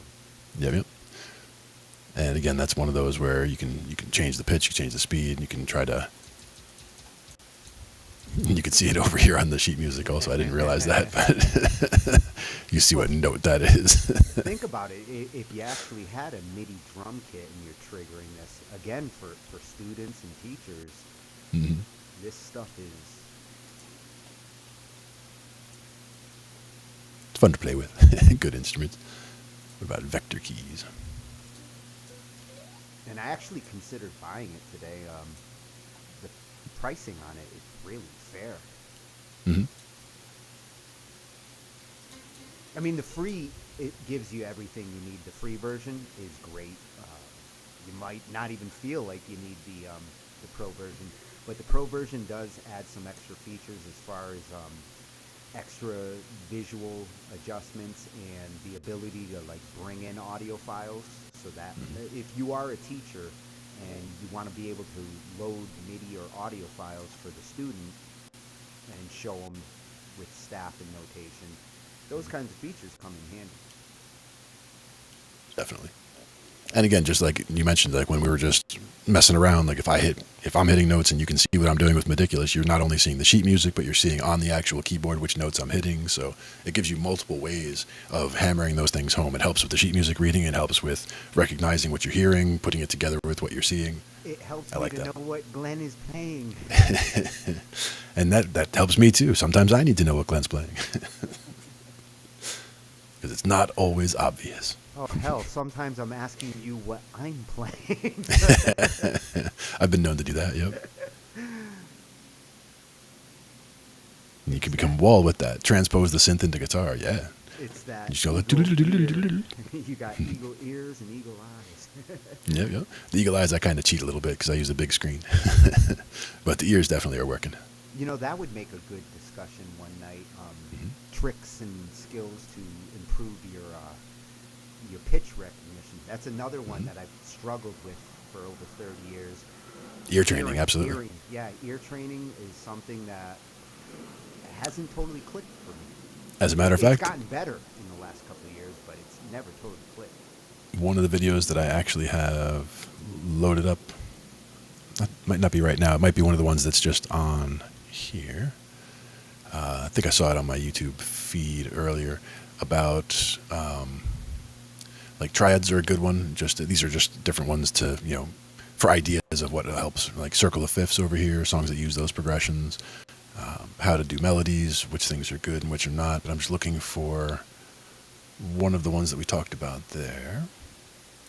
Circle of fifths, lush chords. Over here, learn 4 chords, play hundreds of songs. This is the one that we were just talking about with the one versions of the 1, 6, 4, 5. Do you see that little piano hat? Hell yes, I want one. Sign me up. I like it. That's my baseball team. Diminished scale shred. Memorizing the minor scales. There's a bunch of them, but certain ones were about things that help you learn, do's and don'ts for elegant chord voicings, jazz standards, chords for C major. I mean, just so many of these. I'm trying to find, as I start looking through, I forget what I was looking for in the first place, but like learn 4 chords, play hundreds of songs. There's a few of them that are just like that. Thank you. Ear training, yeah. So there was actually a one about songs and recognizing intervals based on songs. So like here's some chord progressions and why they work. Like they explain what it actually means. But in the one I was looking for, it has like little thumbnails of like actually, now that Yoda. You explained to me once how you could find the key that somebody was playing in just within a couple of notes. You know, So this is you would hit a couple of notes as somebody was playing something, and you could narrow in on the key. Yep. Just by shifting up a little bit or shifting down a little bit till you found one of the notes. Yep, looking for the root note. Exactly. Yeah. When I hear something going around, like even when we were listening to As You Find there, if you can find what note feels like it's going to work, like I'll try that A, I'll try the D, just again, finding a note that works and then feeling around that note to see where, and again, if I can find the 2 major chords that are next to each other or the 2 minor chords that are next to each other, that'll tell me that's the 2 and the 3 or the 4 and the 5. So I can know that that's where we are relative to that home key and then build from there in terms of what we're looking at. Here's the one I was looking at, though. It's a David Bennett piano, so it's the same guy that we looked at earlier for the diminished triads, or the diminished songs that use the diminished key, and this one is songs to recognize different chord types by ear. So it's got like the major, or the minor major ninth, and it's got James Bond, or it's a suspended chord there. Once I get past recognizing one note, I would love to be able to like hear chords on the fly and know them. Exactly. And this is where like you might not necessarily know that it's a B minor major ninth, but you'll recognize that it's a minor major ninth because you can hear that interval in there. As long as it can get into the ballpark of like it's a B. Yeah, exactly. B minor, and then from there, I hear an extra note in there. Oh, there's a seventh or a ninth. Yep, exactly. And so that was one of them. But there was another video that was just like that, but it had like the Star Wars theme or like Happy Birthday, because there's certain songs that would help with individual notes, right? Like individual. What is Happy Birthday? I'm thinking C, D, and then F, E.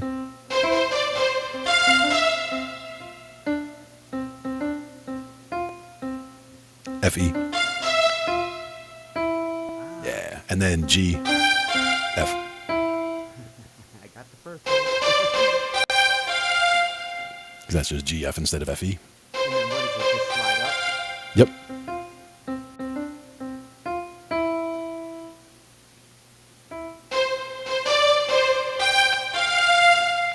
G, F.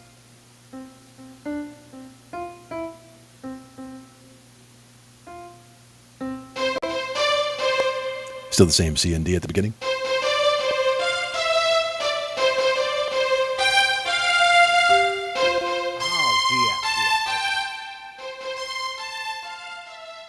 And that's C, A, F, E. Yep.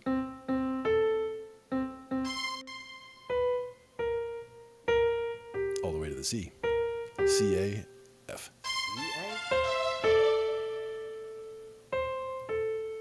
F, E, C, or F, E, D.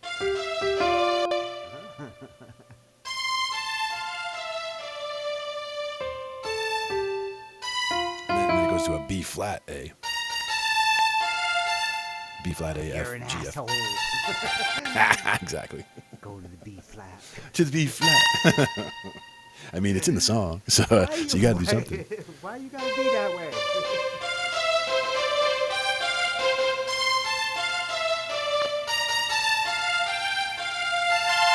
It's probably in the key of F, and that's why the B flat's in there. But we started up from that C, so we're starting from the 5 of F. If we looked at it that way. But yeah, just being able to recognize songs like that was one of them. Here Comes the Bride would be another one. You're going from the 1 to the 4.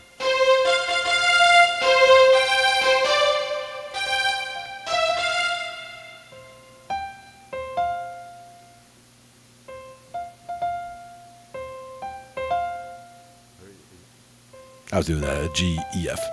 Oh, it's Kind of surrounding it, yep.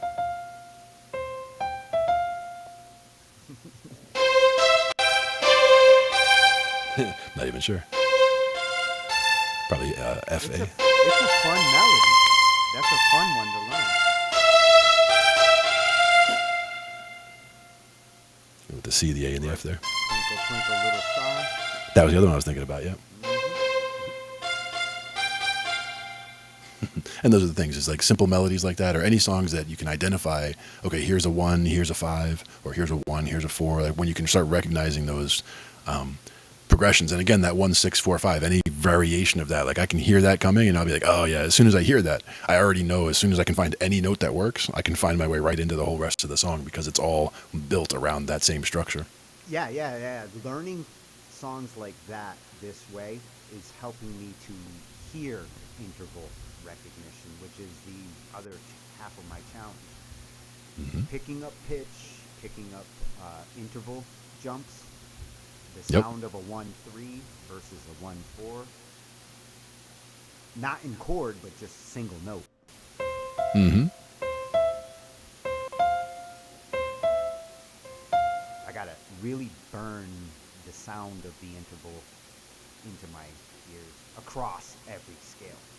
Exactly. Now And that's the thing got is me playing in like double flatted E.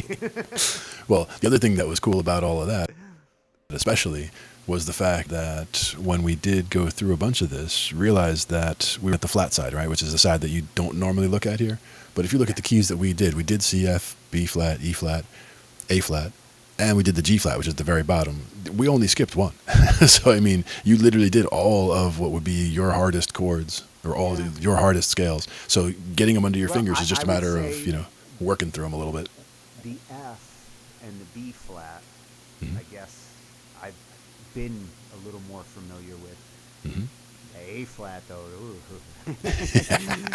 That was the most difficult because that one had the, it's not all the black notes, and it's not as, as simplistic as the B flat or the F were, as only having one or two flats.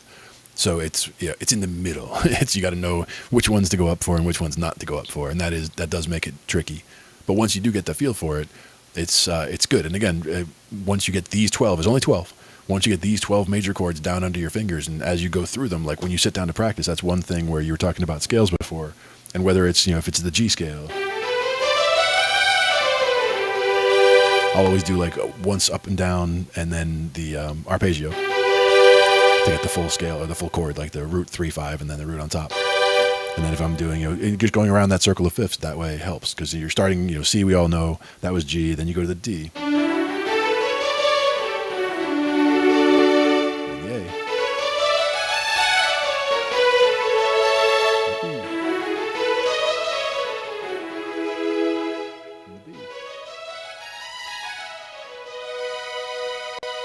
So just working your way around like that. And it's just one of those things that as you get more comfortable with going through them all and doing that as a little practice exercise, that doesn't take too long, but you can hear them as it's going, and you work out those little intricacies of the fingering, whether it's starting with the index finger or starting with the thumb, or which ones feel awkward. But you can work that out. And that's just doing one octave. What we used to do from when I had piano lessons, we would start doing it with two hands, and we would eventually do 4 octaves, where you start at the bottom, you go up 2 octaves, and then you start the hands going out, so that the left hand's going down again for 2 octaves, and the right hand's going up for 2 more octaves, and then back in, and then up, and then down, and out, and in, and back down again. So you end up really working through all of those transitions multiple times. Because if you're doing both hands at the same time, that's the other thing. Those little thumb transitions happen at different times. So even in the key of C, if you started just trying to play an octave apart, that like after you do 3 notes, you're after you get that. We're going to Disney, Glenn. Yeah. Once you get that in the right hand, you do 3 notes, and then you're tucking that thumb under. And in the left hand, you're going 5 notes, and then you're tucking the middle finger over. And so it's like once you get used to that, it's like 1, 2, 3, tuck 1, 2, 3 over 1, 2. Once you get into a pattern and you recognize where those transitions happen for each key, then it gets more comfortable. But still, getting comfortable with what key you're actually playing in is important, and understanding what chords are there and which are the no notes and which are the go-to notes is important stuff. Yeah, there's gonna be some assholes in there for sure. Well, I'll tell you 2 things that kind of clicked in tonight for me that were real useful was becoming aware of where I'm playing on the actual key itself, and why certain scales have always been clunky for me is that my hands I'm playing too high up on the too far keyboard, up in the black notes there, yeah. And I'm dealing with skinny white notes that are cut off up there, and my fingers are hitting notes on the side. And like again, being all the way up there was instead of way out here. Using something other than my thumb as the root in any chord I'm playing. Yes. Hadn't thought about doing my scales starting with the pointy finger. That's a big one. Was a epiphany for me. Nice. And that is one, again, where, again, for me, it's comfortable to do a chord like that with the index and the ring finger doing the outside notes. And again, most people wouldn't find that comfortable, but you could get away with the pinky. It's always been habit for me, like since the beginning piano lessons was, thumb being 1, yep. On C. And then you get used to it for sure. Rolling the thumb under for the 4, 5, you got all 5 fingers to go back and forth, and then 1, 2, 3, thumb, pointy, middle has always been my 1, 2, 3, but not all scales lend themselves to that mentality. That B flat. That messed you up, yeah. Yeah, it's still messing me up when I try to do it with the thumb, but when I do it with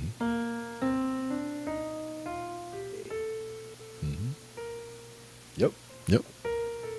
It really is opening my fingers up, utilizing that for that scale. I gotta figure out which scales that's a better approach, and start mastering those scales. So when Glenn says, oh, we're gonna Let's play do this. B flat. Let's see how much of an asshole he's going to be tonight. All right, tonight's going to be D flat. I'm drinking milk. Getting strong. But that is where it comes in handy, though, being able to play in those. And again, realize that just tonight we've gone through so many of those different keys, and there's only 12. So as we get those 12 locked in, and we know you know C, we know you know A minor. We're going to stay away from the minors for right now, but if we just focus on some of those majors to get the feeling of those scales, like you said, which ones need to start with the thumb, which ones don't need to, which ones are more comfortable to do different ways, for the major chord, just building a major chord out of it. If you're doing the A flat, it's another one the same way where you got the top or the outside notes are black notes and the middle one's a white note. Hold forms with each movement on the keys. What do you mean, Kevin? Like holding the claw, kind of. Hold the claw as you're moving, so like. See, that depends. If we're doing to me, it's more like if you're doing a 1-4-5, doing a 1-4-5 and keeping the root on the bottom. In that case, we're just moving the whole claw, and so you can keep those same 3 fingers in the same position, but you're just moving into each of those from the 1 to the 4 to the 5. But instead, you would normally, if you do that first inversion for the C chord, you're starting with the E on the bottom, the E, G, C, and then going up to the F and then the G. It makes it sound like just another way of doing it by throwing the inversions in. Sounds nicer with that inversion. If the E's on the bottom for the C. Yep. You can also start it with the G on the bottom, and it sounds more like a back and forth with the G on the bottom doing the. Yeah, it does. Yeah. And so in that case, like if you're playing all the chords in C major, for example, you're using the same claw to get C major, D minor, E minor, F major, G major, A minor, and B half diminished, or B minor 7, or B flat 5, back to the C. And that's all just doing a 1-3-5 of white notes all the way up. So that's where in keyboard, that's the similar thing to in guitar, using a claw and just sliding up and down, like slide up a fret, and you get the same type of chord, just in a different key. So you're going from E to F just by sliding that same shape up 1 fret. Whereas on the piano, you're going from a C major to a D minor by using the same shape 1 note higher, just because of the different relation to the notes, because of how F and E are right next to each other, B and C are right next to each other, but everybody else has space. I blew up my particle engine playing that one. Ba-boom. Blew its load. Well, then that's probably a good time for us to play a song. How about that? I'll play that song that I found. I did dig through and found the song of my dad playing piano. It looks like from the WAV file, it looks like it's actually clipped a little bit in the middle, so it might be a little bit loud. I think this was me recording it on my phone from it playing in the room, so it's a little bit echoey. But let me see if I think I have that here. And this was last August, I believe. I heard DM that to at Angified, and we'll check it out for a future show. We're not taking any links tonight. Yep. And using 3 forms of positions for lead guitar. Yep.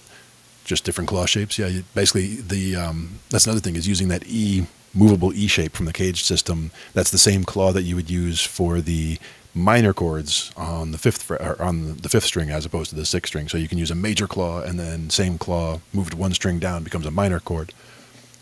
Things like that are kind of cool too, where you can get that same position in a different place, gives you a different chord, much like with the piano, going from that C major to the D minor, same claw, 1 spot over, gives you a different chord flavor, just because of the way it's set up there. Oh, you're showing us your privates, huh? Let's see here.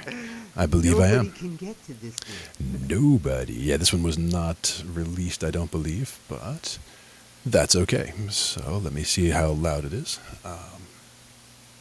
Yeah. I got a private collection too. Yep. Let me know if this is at a good volume. Takes a second to kick.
Oh, Kevin caught the part that I love the most too. Trill it.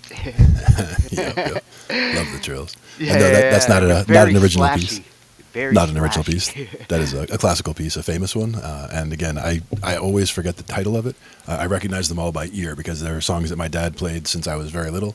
He played all these songs, so like I'll hear classical, especially Chopin, but so many different types of classical piano specific songs that I'll hear, and it's definitely like oh, I recognize that from from when I was 3 years old or whatever. Oh, and we definitely got to do a classical night. Yeah. That's that's where I started with music. Hmm. Some of my most favorite. Absolutely. I really want to be able to play that combination of low with a little bit of high that was dancing around on the high side. Right. That is a technique in piano that I've been searching forever for. Hmm. I can play on one side or the other, but I don't on the high side. It's tricky, and that's where the hand coordination. It's where you can't mess up a lot because if you do, you really hear it. But you do have some flexibility when you're soloing. That's when you can do those like modal shifts and hit the weird notes, and they don't sound weird. Yep. And that's the bonus when you can play the weird stuff and not have it sound weird. Yeah, well, you're rolling them. Sounds like it fits. Yep. You're rolling up and down. The left hand's really like keeping the chords. It's the rhythm guitar in the combo. Yeah.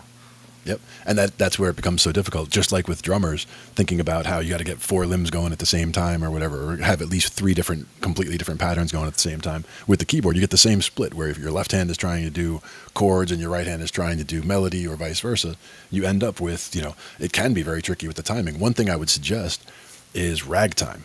Ragtime piano is one of those that really helps with that syncopation to get yourself off or to get yourself able to play things on off tempos. Much agreed. That is a genre that, again, back at the beginning, I was like, I want to learn this, I want to learn this, I want to learn that. That's a hard one though to feel. Like oh yeah. Just like blues, I love blues. I don't feel blues when I play. Like I started with classical music, so trying to find my blues, classical doesn't really lend itself to blues mentality a lot of times. Yeah, and that's where I think it was Maple Leaf Rag was one of the ones that we did that was a ragtime timing piece that we really liked. I'll take a look at it because that's one I'll probably start looking more at. Again, I have an entire bin of sheet music that I pulled up from Dad's house. So I have books. I mean, literally, I don't know, 3 feet thick of piano and sheet music. That's where my MuseScore subscription comes in handy because if you scan those, I will turn those into MIDI for you. Yep, and it probably does remind you of Chopin because my dad is a huge fan of Chopin. I mean, he has a picture that's 4 feet by 3 feet of Chopin's like face that was hanging right over the piano. It reminded me of that was Chopin his major too. one. Yeah, very much. Although very much. Compared to other Chopin works, that was kind of less flashy than like some of his stuff. He was a flashy composer.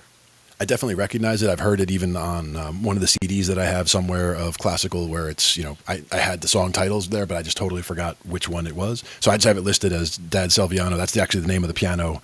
The Casio Salviano is the AP21. That's the real touch piano that we got for him, and that's the one that I have here now. But it's the one that I only use occasionally because I don't have the same hookups. Like I don't have the ability to take the sound out the same way, or I have to have it playing in the room in order to have the volume at the same level that I want. So that's why I'm using this other keyboard here. But I do have the real feeling piano right here as well to work on. He must have loved getting a real touch keyboard. The first weighted keyboard I got, I didn't really want to be a keyboardist, a synthesist. I wanted to play piano, and I had a baby grand to write on for 25 years. The only thing that eventually got me comfortable with synth was 88 weighted keys. 1993, I got a loan out like a car, except I went and bought a keyboard. Nice. That's the way to do it. And actually, it was it's probably 84 or right about that time, when I got the Casio CZ1. We talked about that. I had the one big Casio CZ1 and a PV amp that I got with it. And at that point, that was, I mean, I had been doing piano before that because, like you said, we had baby grands also, and it was always like playing. At one point, we had the a Steinway in the corner there, and we're playing on that. And it had such a good sound. Yeah, it was a really nice sound. And at one point before we got that one, we were playing on, I don't remember what the other brand was, whether it was a Yamaha or some other kind of, it was also a baby grand, but we had that one at first.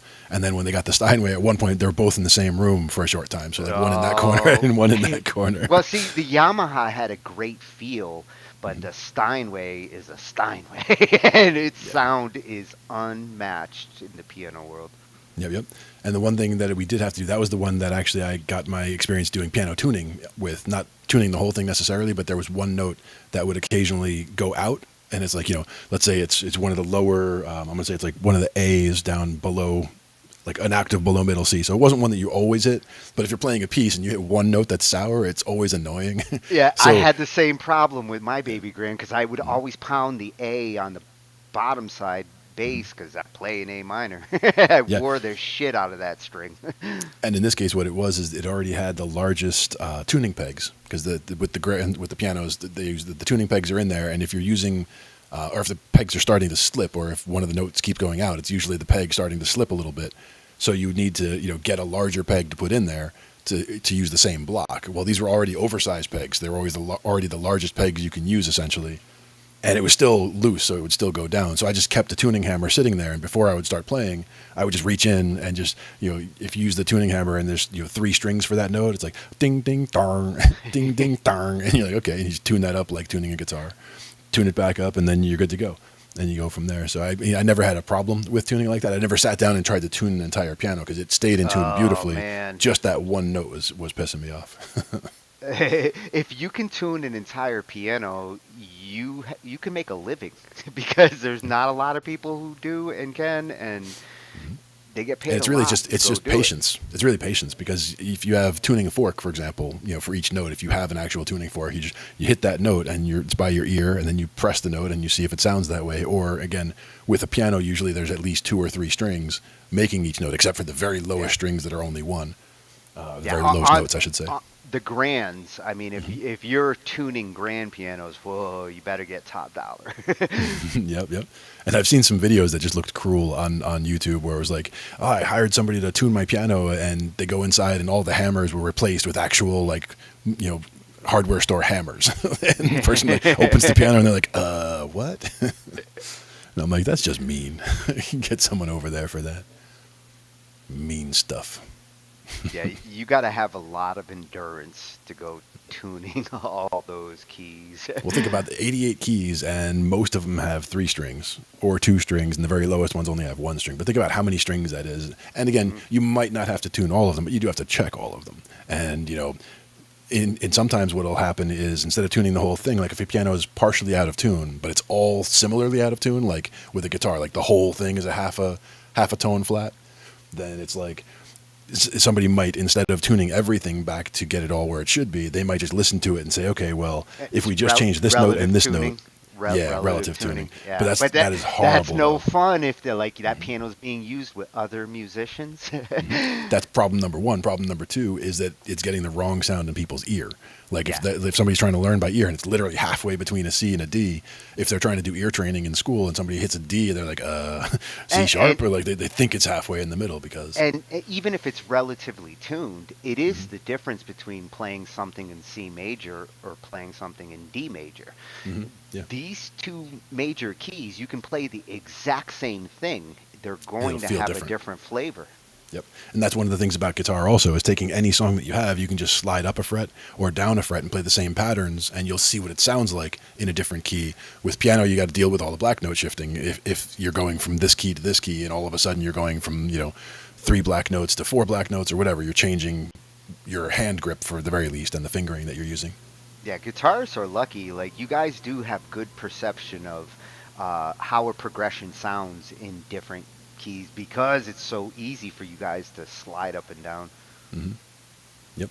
And with the 5-string bass, same thing. I can get down below that E, so I don't even have to change when it gets to, on a 4-string bass, trying to play in D, for example, rather than playing all the way low, you ran out of notes because you only got down to E at the lowest string. So you're usually playing rooted at the 5th string on the second fattest string. So you're already, 5th fret on the second fattest string. So you're already partway up the neck and you're already one string not in use. So you're only using those 3 strings from the 5th string up. So it's like you kind of ran out of room. Whereas on my 5-string, I can just start at the 3rd fret on that low B string, and now I got everything. I got the whole neck that I can get to and use from there and still be in the right position and in the right key to be able to reach everything. Have you ever written a progression where you felt like you weren't in the key that you wanted to be for that progression, and then Yes. searched between the keys till you found the right one for that? And it didn't take long. Yeah, it was just sliding down a fret at a time. And then all of a sudden it's like, ooh, yeah. And there might have been even one that sounded better somewhere further down the line. But as soon as I shifted down, like whether it was 3 or 4 frets from where I started, all of a sudden it sounded the way I wanted it to. So yeah, exactly. So it was. You actually slide a little bit up or a little bit down till you find exactly the spot you want. Me, I tend to go to my go-to keys. So if I try a progression and it doesn't feel right in this key, I go to, the 2 or 3 other equivalent keys that I'm comfortable with, like C, G, D major, A major. Those would be my 4 major go-tos. Sure. And there's good reason for that, because if you look at that circle of fifths, C, G, D, those are the top 3 over there for the 0, 1, and 2 sharps. A is getting you 3 sharps. If you go around the other side, you're getting that F, you're getting the 1 flat. B flat, you're getting the 2 flats. So, working from that side and kind of stretching your way around the circle like that definitely helps. And generally the mood that I'm looking for that opening chord, that first, if I'm starting with the root, like the sound of the C, is it giving me the kind of mood that I'm trying to use for the song, the progression that I'm about to do? And C or G or A major by themselves have a different mood just coming out the gate. Absolutely. And again, whether it's just because of where you're starting or just because it's a little bit higher or a little bit lower, might sound a little bit happier, a little bit more sad, depending on which notes are in there that weren't in the original thing that you thought of. But just taking that CFG example. I'll do that too. I'll try it at this octave and then try it at the octave higher with the same chord, just to see if it's brighter or if that's what muddier, I'm looking for. Yeah. And again, same thing with inversions. You can invert the chords and it's like, it sounds totally different if I have that F sharp on the bottom.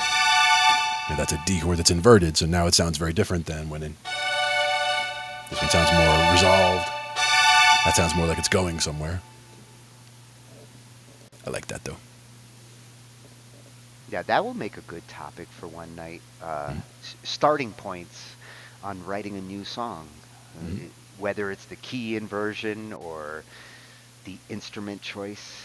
We start with the guitar, or we start with the drums. Yep. And in this case, I had the guitar. I did like I said, I restrung it earlier today, so it's probably needs a little tuning before I play it up some more. But I was going to go with that other progression that I was talking about earlier. It felt like, I think I said it was a 6-2-5-1 or no, 2-6-5-1. So I was thinking like.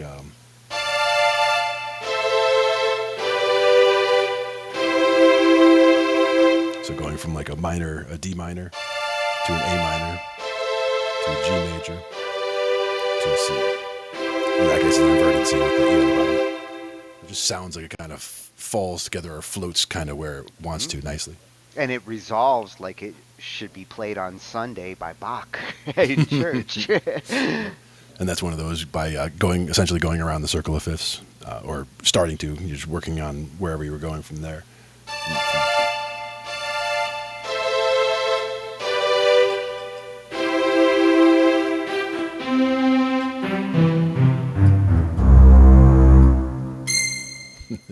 All the way down. And It's funny how those little octave bounces can really sound glorious in both directions. Sounds a lot fancier than it is. Yeah. Most definitely.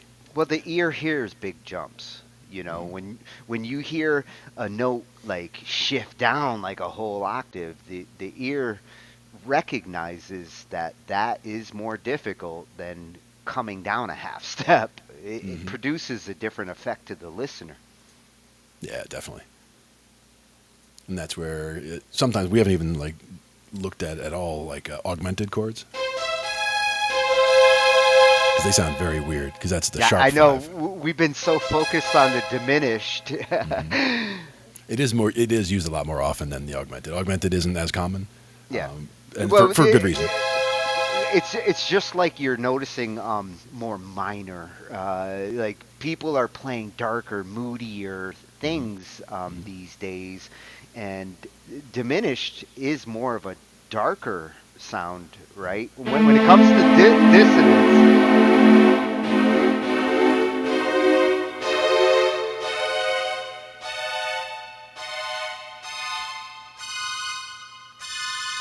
Oh, tell me that's not cinematic. Like you could write Looney Tune cartoons around that all day.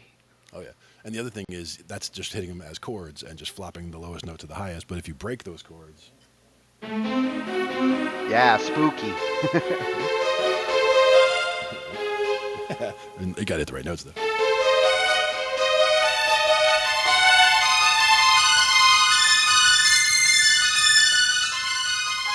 Oh, and it's even more effective when you do it that way with the chords than just like hitting each chord. Exactly. Those are like, impactful, like the person's getting stabbed, but when you're sliding up and down like that with arpeggiating the chords, it's like tension. It's like I'm running away. I'm running away.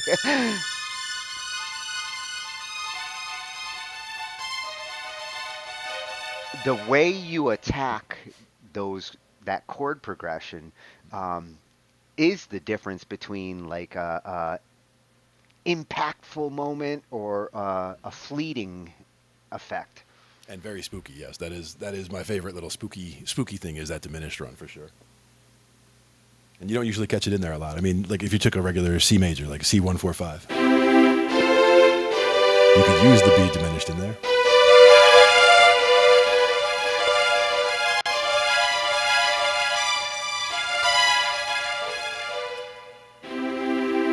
It's funny.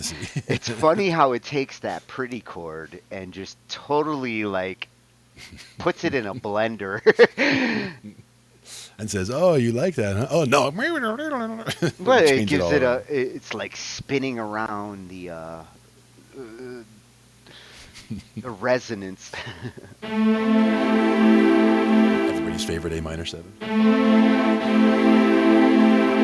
The C major 7 with that B always. With that extra little thing at the top there. That's where we'll get into 7 chords as well more, because I mean there's a lot to go over there, but at the same time you really most of the time you're just dealing with the major 7, the minor 7, or the dominant 7.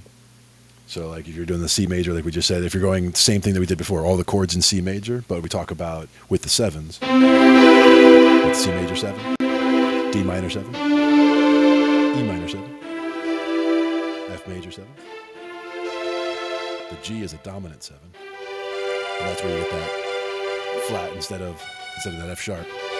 You're getting the G owns. Yep. Then the A minor 7, and then the B half diminished, because we're doing B, D, F, and A instead of that A flat. So that's the diminished, half diminished. That's a pretty sharp one. Mm-hmm. Because if it was diminished, fully diminished, it would have the A flat.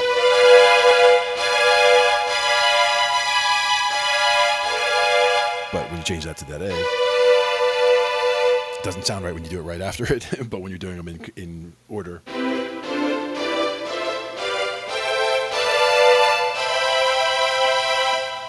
So that's just going up through the, stacking them and going up through the diatonic chords.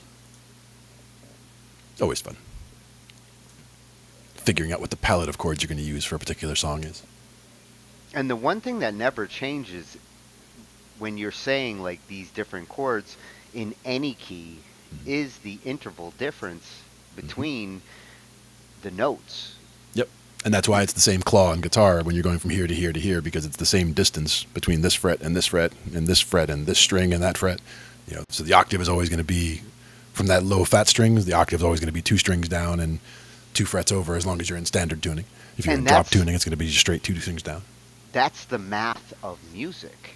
Like musical math is pretty well structured. Yep. And even working out all the diatonic notes just from the 1, 4, and 5. If you look at the 1, 4, and 5 chord, the 1's got the 1, 3, 5, the 4's got the 4, 6, 8, and the 5's got the 5, 7, 9, which gets you every note for the diatonic scale. Oh, Uncle Dick in the house. Hey. Good to What's up, see you, Unc? Dick. Haven't seen you in a while. A while. A while. But now he's back. Have you ever looked at those other tunings or musical notation where it's more than 12? Aren't some of the like Mid-Eastern or Yep. like They use actually, instead of 12 notes to get for an octave, they use 24. So they're actually putting 24, so they double they're putting it. an extra note in between every note. They cut everything in half. Semitones, yep, or in between each. That's something I would like to explore at some point. What's fun with that is that's good with the fretless bass, because with the fretless bass, you're not tied in to there's a fret here, there's a fret here, and there's a fret here. You can play stuff microtonally, where you're in between the tones, in between the pitches. You can do that with a fretless bass. So you can play Eastern music with a fretless bass much more easily than you could with a fretted bass. So now, if I want to do that with a keyboard, I've got to utilize the mod wheel or the pitch wheel in some way to get that note between the notes. Either that, or my thought is, I mean, I don't think you can do this, but if they were to do it the way that I would picture it, is you would actually have it where you would need to use 2 octaves worth of keys to get 1 actual octave, if you were to translate it that way. So that going from C to the next C is only halfway home, because you're only going half, like from C to C sharp, that's only halfway. And then the D is actually C sharp, and then the D sharp is actually halfway between the C sharp and the D. You know what I'm saying? Like, so it would be weird looking and weird to try, but you could try to map it that way to get 24 tones per octave. My challenge would be is to find that space between C to C sharp. That's the middle. Right. Yeah. But that's also where you could, like you said, now, using the mod wheel. Based on your idea of like dual sound, where if I can get the C and the C sharp, which are in one sound, and I transpose it so that I get that middle between C to C sharp, and I use that as a secondary sound, I could actually do 24 tones the way that they're breaking it up. Or again, you could consider it where you're hitting, if you changed your mod wheel, instead of like with my pitch bend, it's going up a whole step. But if I could change that to a half of a half step. That's the other way I was thinking about it. Like bend up to the G almost sharp. G half sharp. The mod wheel, you can set its how much of an impact it has, and if you. But I'm not sure if you can get down that low. Can you get down to a half a semitone? That's a good question, but if I can't do it from the mod wheel because the level is still a semitone, I could do it with some fancy tuning, like true, yeah. A dual patch where you adjust the semitone with tuning. I could meet between C and C sharp, tuning wise. Yeah, and the question is, that's also where you got to be you got to be pretty on with that too. That's one of those where playing a fretless, you need to hit in just the right spot, because if you're a little bit short or a little bit over, you're a little bit flat or a little bit sharp. If you only have half as much room to work with, if you're doing a microtonal scale here, so where you have twice as many spots to hit for notes. And again, I'm not really sure where to even start as far as which notes are in the scale with 24 notes per octave. It's like I'd like to listen to some musical examples at some point. That I would look up ragas. Ragas would be out. Ragas. It's a type of Indian musical piece that this one guy was using. He's a fretless bass player, and part of his warm up would be to go through some ragas. as what he was doing. It would Sounds be something like we'll reggae. definitely. That's why I would check it out for sure. But Hey, that's something we'll look at it. And we'll see what we got there, because it would be interesting, and that would be very far outside of my usual box of stuff that I usually listen to. So it's good for the ear training to see what's what. Finding out, it's not C, it's not C sharp, it's in between there, I think. And figuring out what notes we got in there. Chances are I'll be better at recognizing pitch in between than I am at recognizing the pitch. Could be. It's hard to say. And that's one of those that, again, recognizing intervals is important. Like, do you recognize what that is? Like, that could just be a major third, or that could just be a minor third. Recognizing how far you're going and what you're actually getting, that's the important thing there. Being able to recognize a specific interval, or recognizing a sixth is an A and a C. And that's one thing that's nice, is this way it's a sixth, C up to the A. But if you invert it, it's only a third, minor third, because you're going from the A to the C. So recognizing which intervals are far away and which ones are close, just like the same thing with the 4 and the 5. If you go from a C up a fifth, you're at the G. If you go C down a fifth, you're at the F. So that's also about going around the circle of fifths and the circle of fourths. You're going from C up to G or C down to F. Recognizing the intervals that you're going. And that's why it is good to practice those like different chord progressions, because they will lead to interval comfortability. And you inversions. Try to do that was the other one. Yeah, you try to do a 1-4-5-1. And you try it different ways, it will instigate, different inversions. Mm-hmm. Exactly. Now, I think getting close to the 4-hour mark here. We've got about as much as 20 minutes left. Not sure if Ange wants to wrap up anytime soon, but we'll find out. Meantime, though, we got some playtime stuff going on here. Oh, my Starlink just revolted on me. Dude, I think we got hit by lightning last night. I fried half my router. Like, wow. Port 1 and 2 no longer work on the router. And that's after a reset and all that, right? Well, yeah. Fortunately, the Starlink itself, the satellite, survived. It's funny because a week ago. Now he's talking about the Starlink, so it has to start revolting even more. And then we snap our fingers and watch Tony go by. Just like that. And then he's back, and we see if we bring him back like that. See? I snapped too hard, sorry. Let me try again. That's better. That's better. It's stabilizing. Nice. We got you back. Anytime you talk shit about your internet, they kick you off. Yeah. They're like, oh, you're talking about me? No. I said the Starlink survived. It did good. Like, please, be nice to my connection. My router burned out, not the satellite. That's some dangerous stuff, and that's why a lot of times we try to keep our equipment behind either a UPS or a surge suppressor, a good one, so you can block out the lightning strike from getting all the way in. Yeah, unfortunately, different options there. On the network side, there is no surge suppression for. When it gets into the network, it's nasty. Mm-hmm. Most definitely. And we do not want the lightning.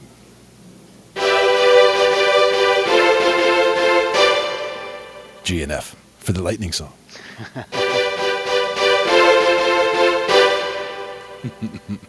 Just like that.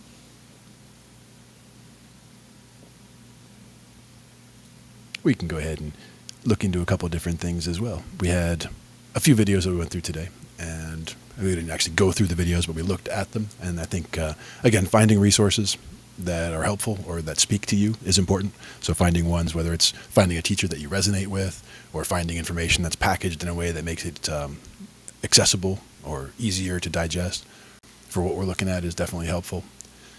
We were looking at a bunch of songs that used the diminished chords. We looked at a few things about circle of fifths. That was one of my favorite parts about the whole thing, is making sure we get a lot of circle of fifths exposure and going through and understanding a lot of the different things that we can learn from it. So, yeah, we're going to go ahead and finish up over here. and get ourselves ready to rock and roll. It's been just about 4 hours anyway, so the band lab was going to cut us off within a few moments. So yeah, we can wrap it up, and we'll pick up with that stuff next time. Oh, my brain is full. I had multiple epiphanies tonight. Nice. That makes it a good night. Any night that we can have multiple epiphanies going on anywhere is a good night. Most definitely. So thanks everybody for coming out. We appreciate you coming in the chat. Appreciate you coming and participating. Oh, and don't that forget, happening here. Tomorrow deadline on Pop to Metal for all of you. Pop to Metal. Midnight, night. Be there. Got to make that happen. So, all right. So we will catch all of you guys the next time around. And in the meantime, this has been Glenn and Tony talking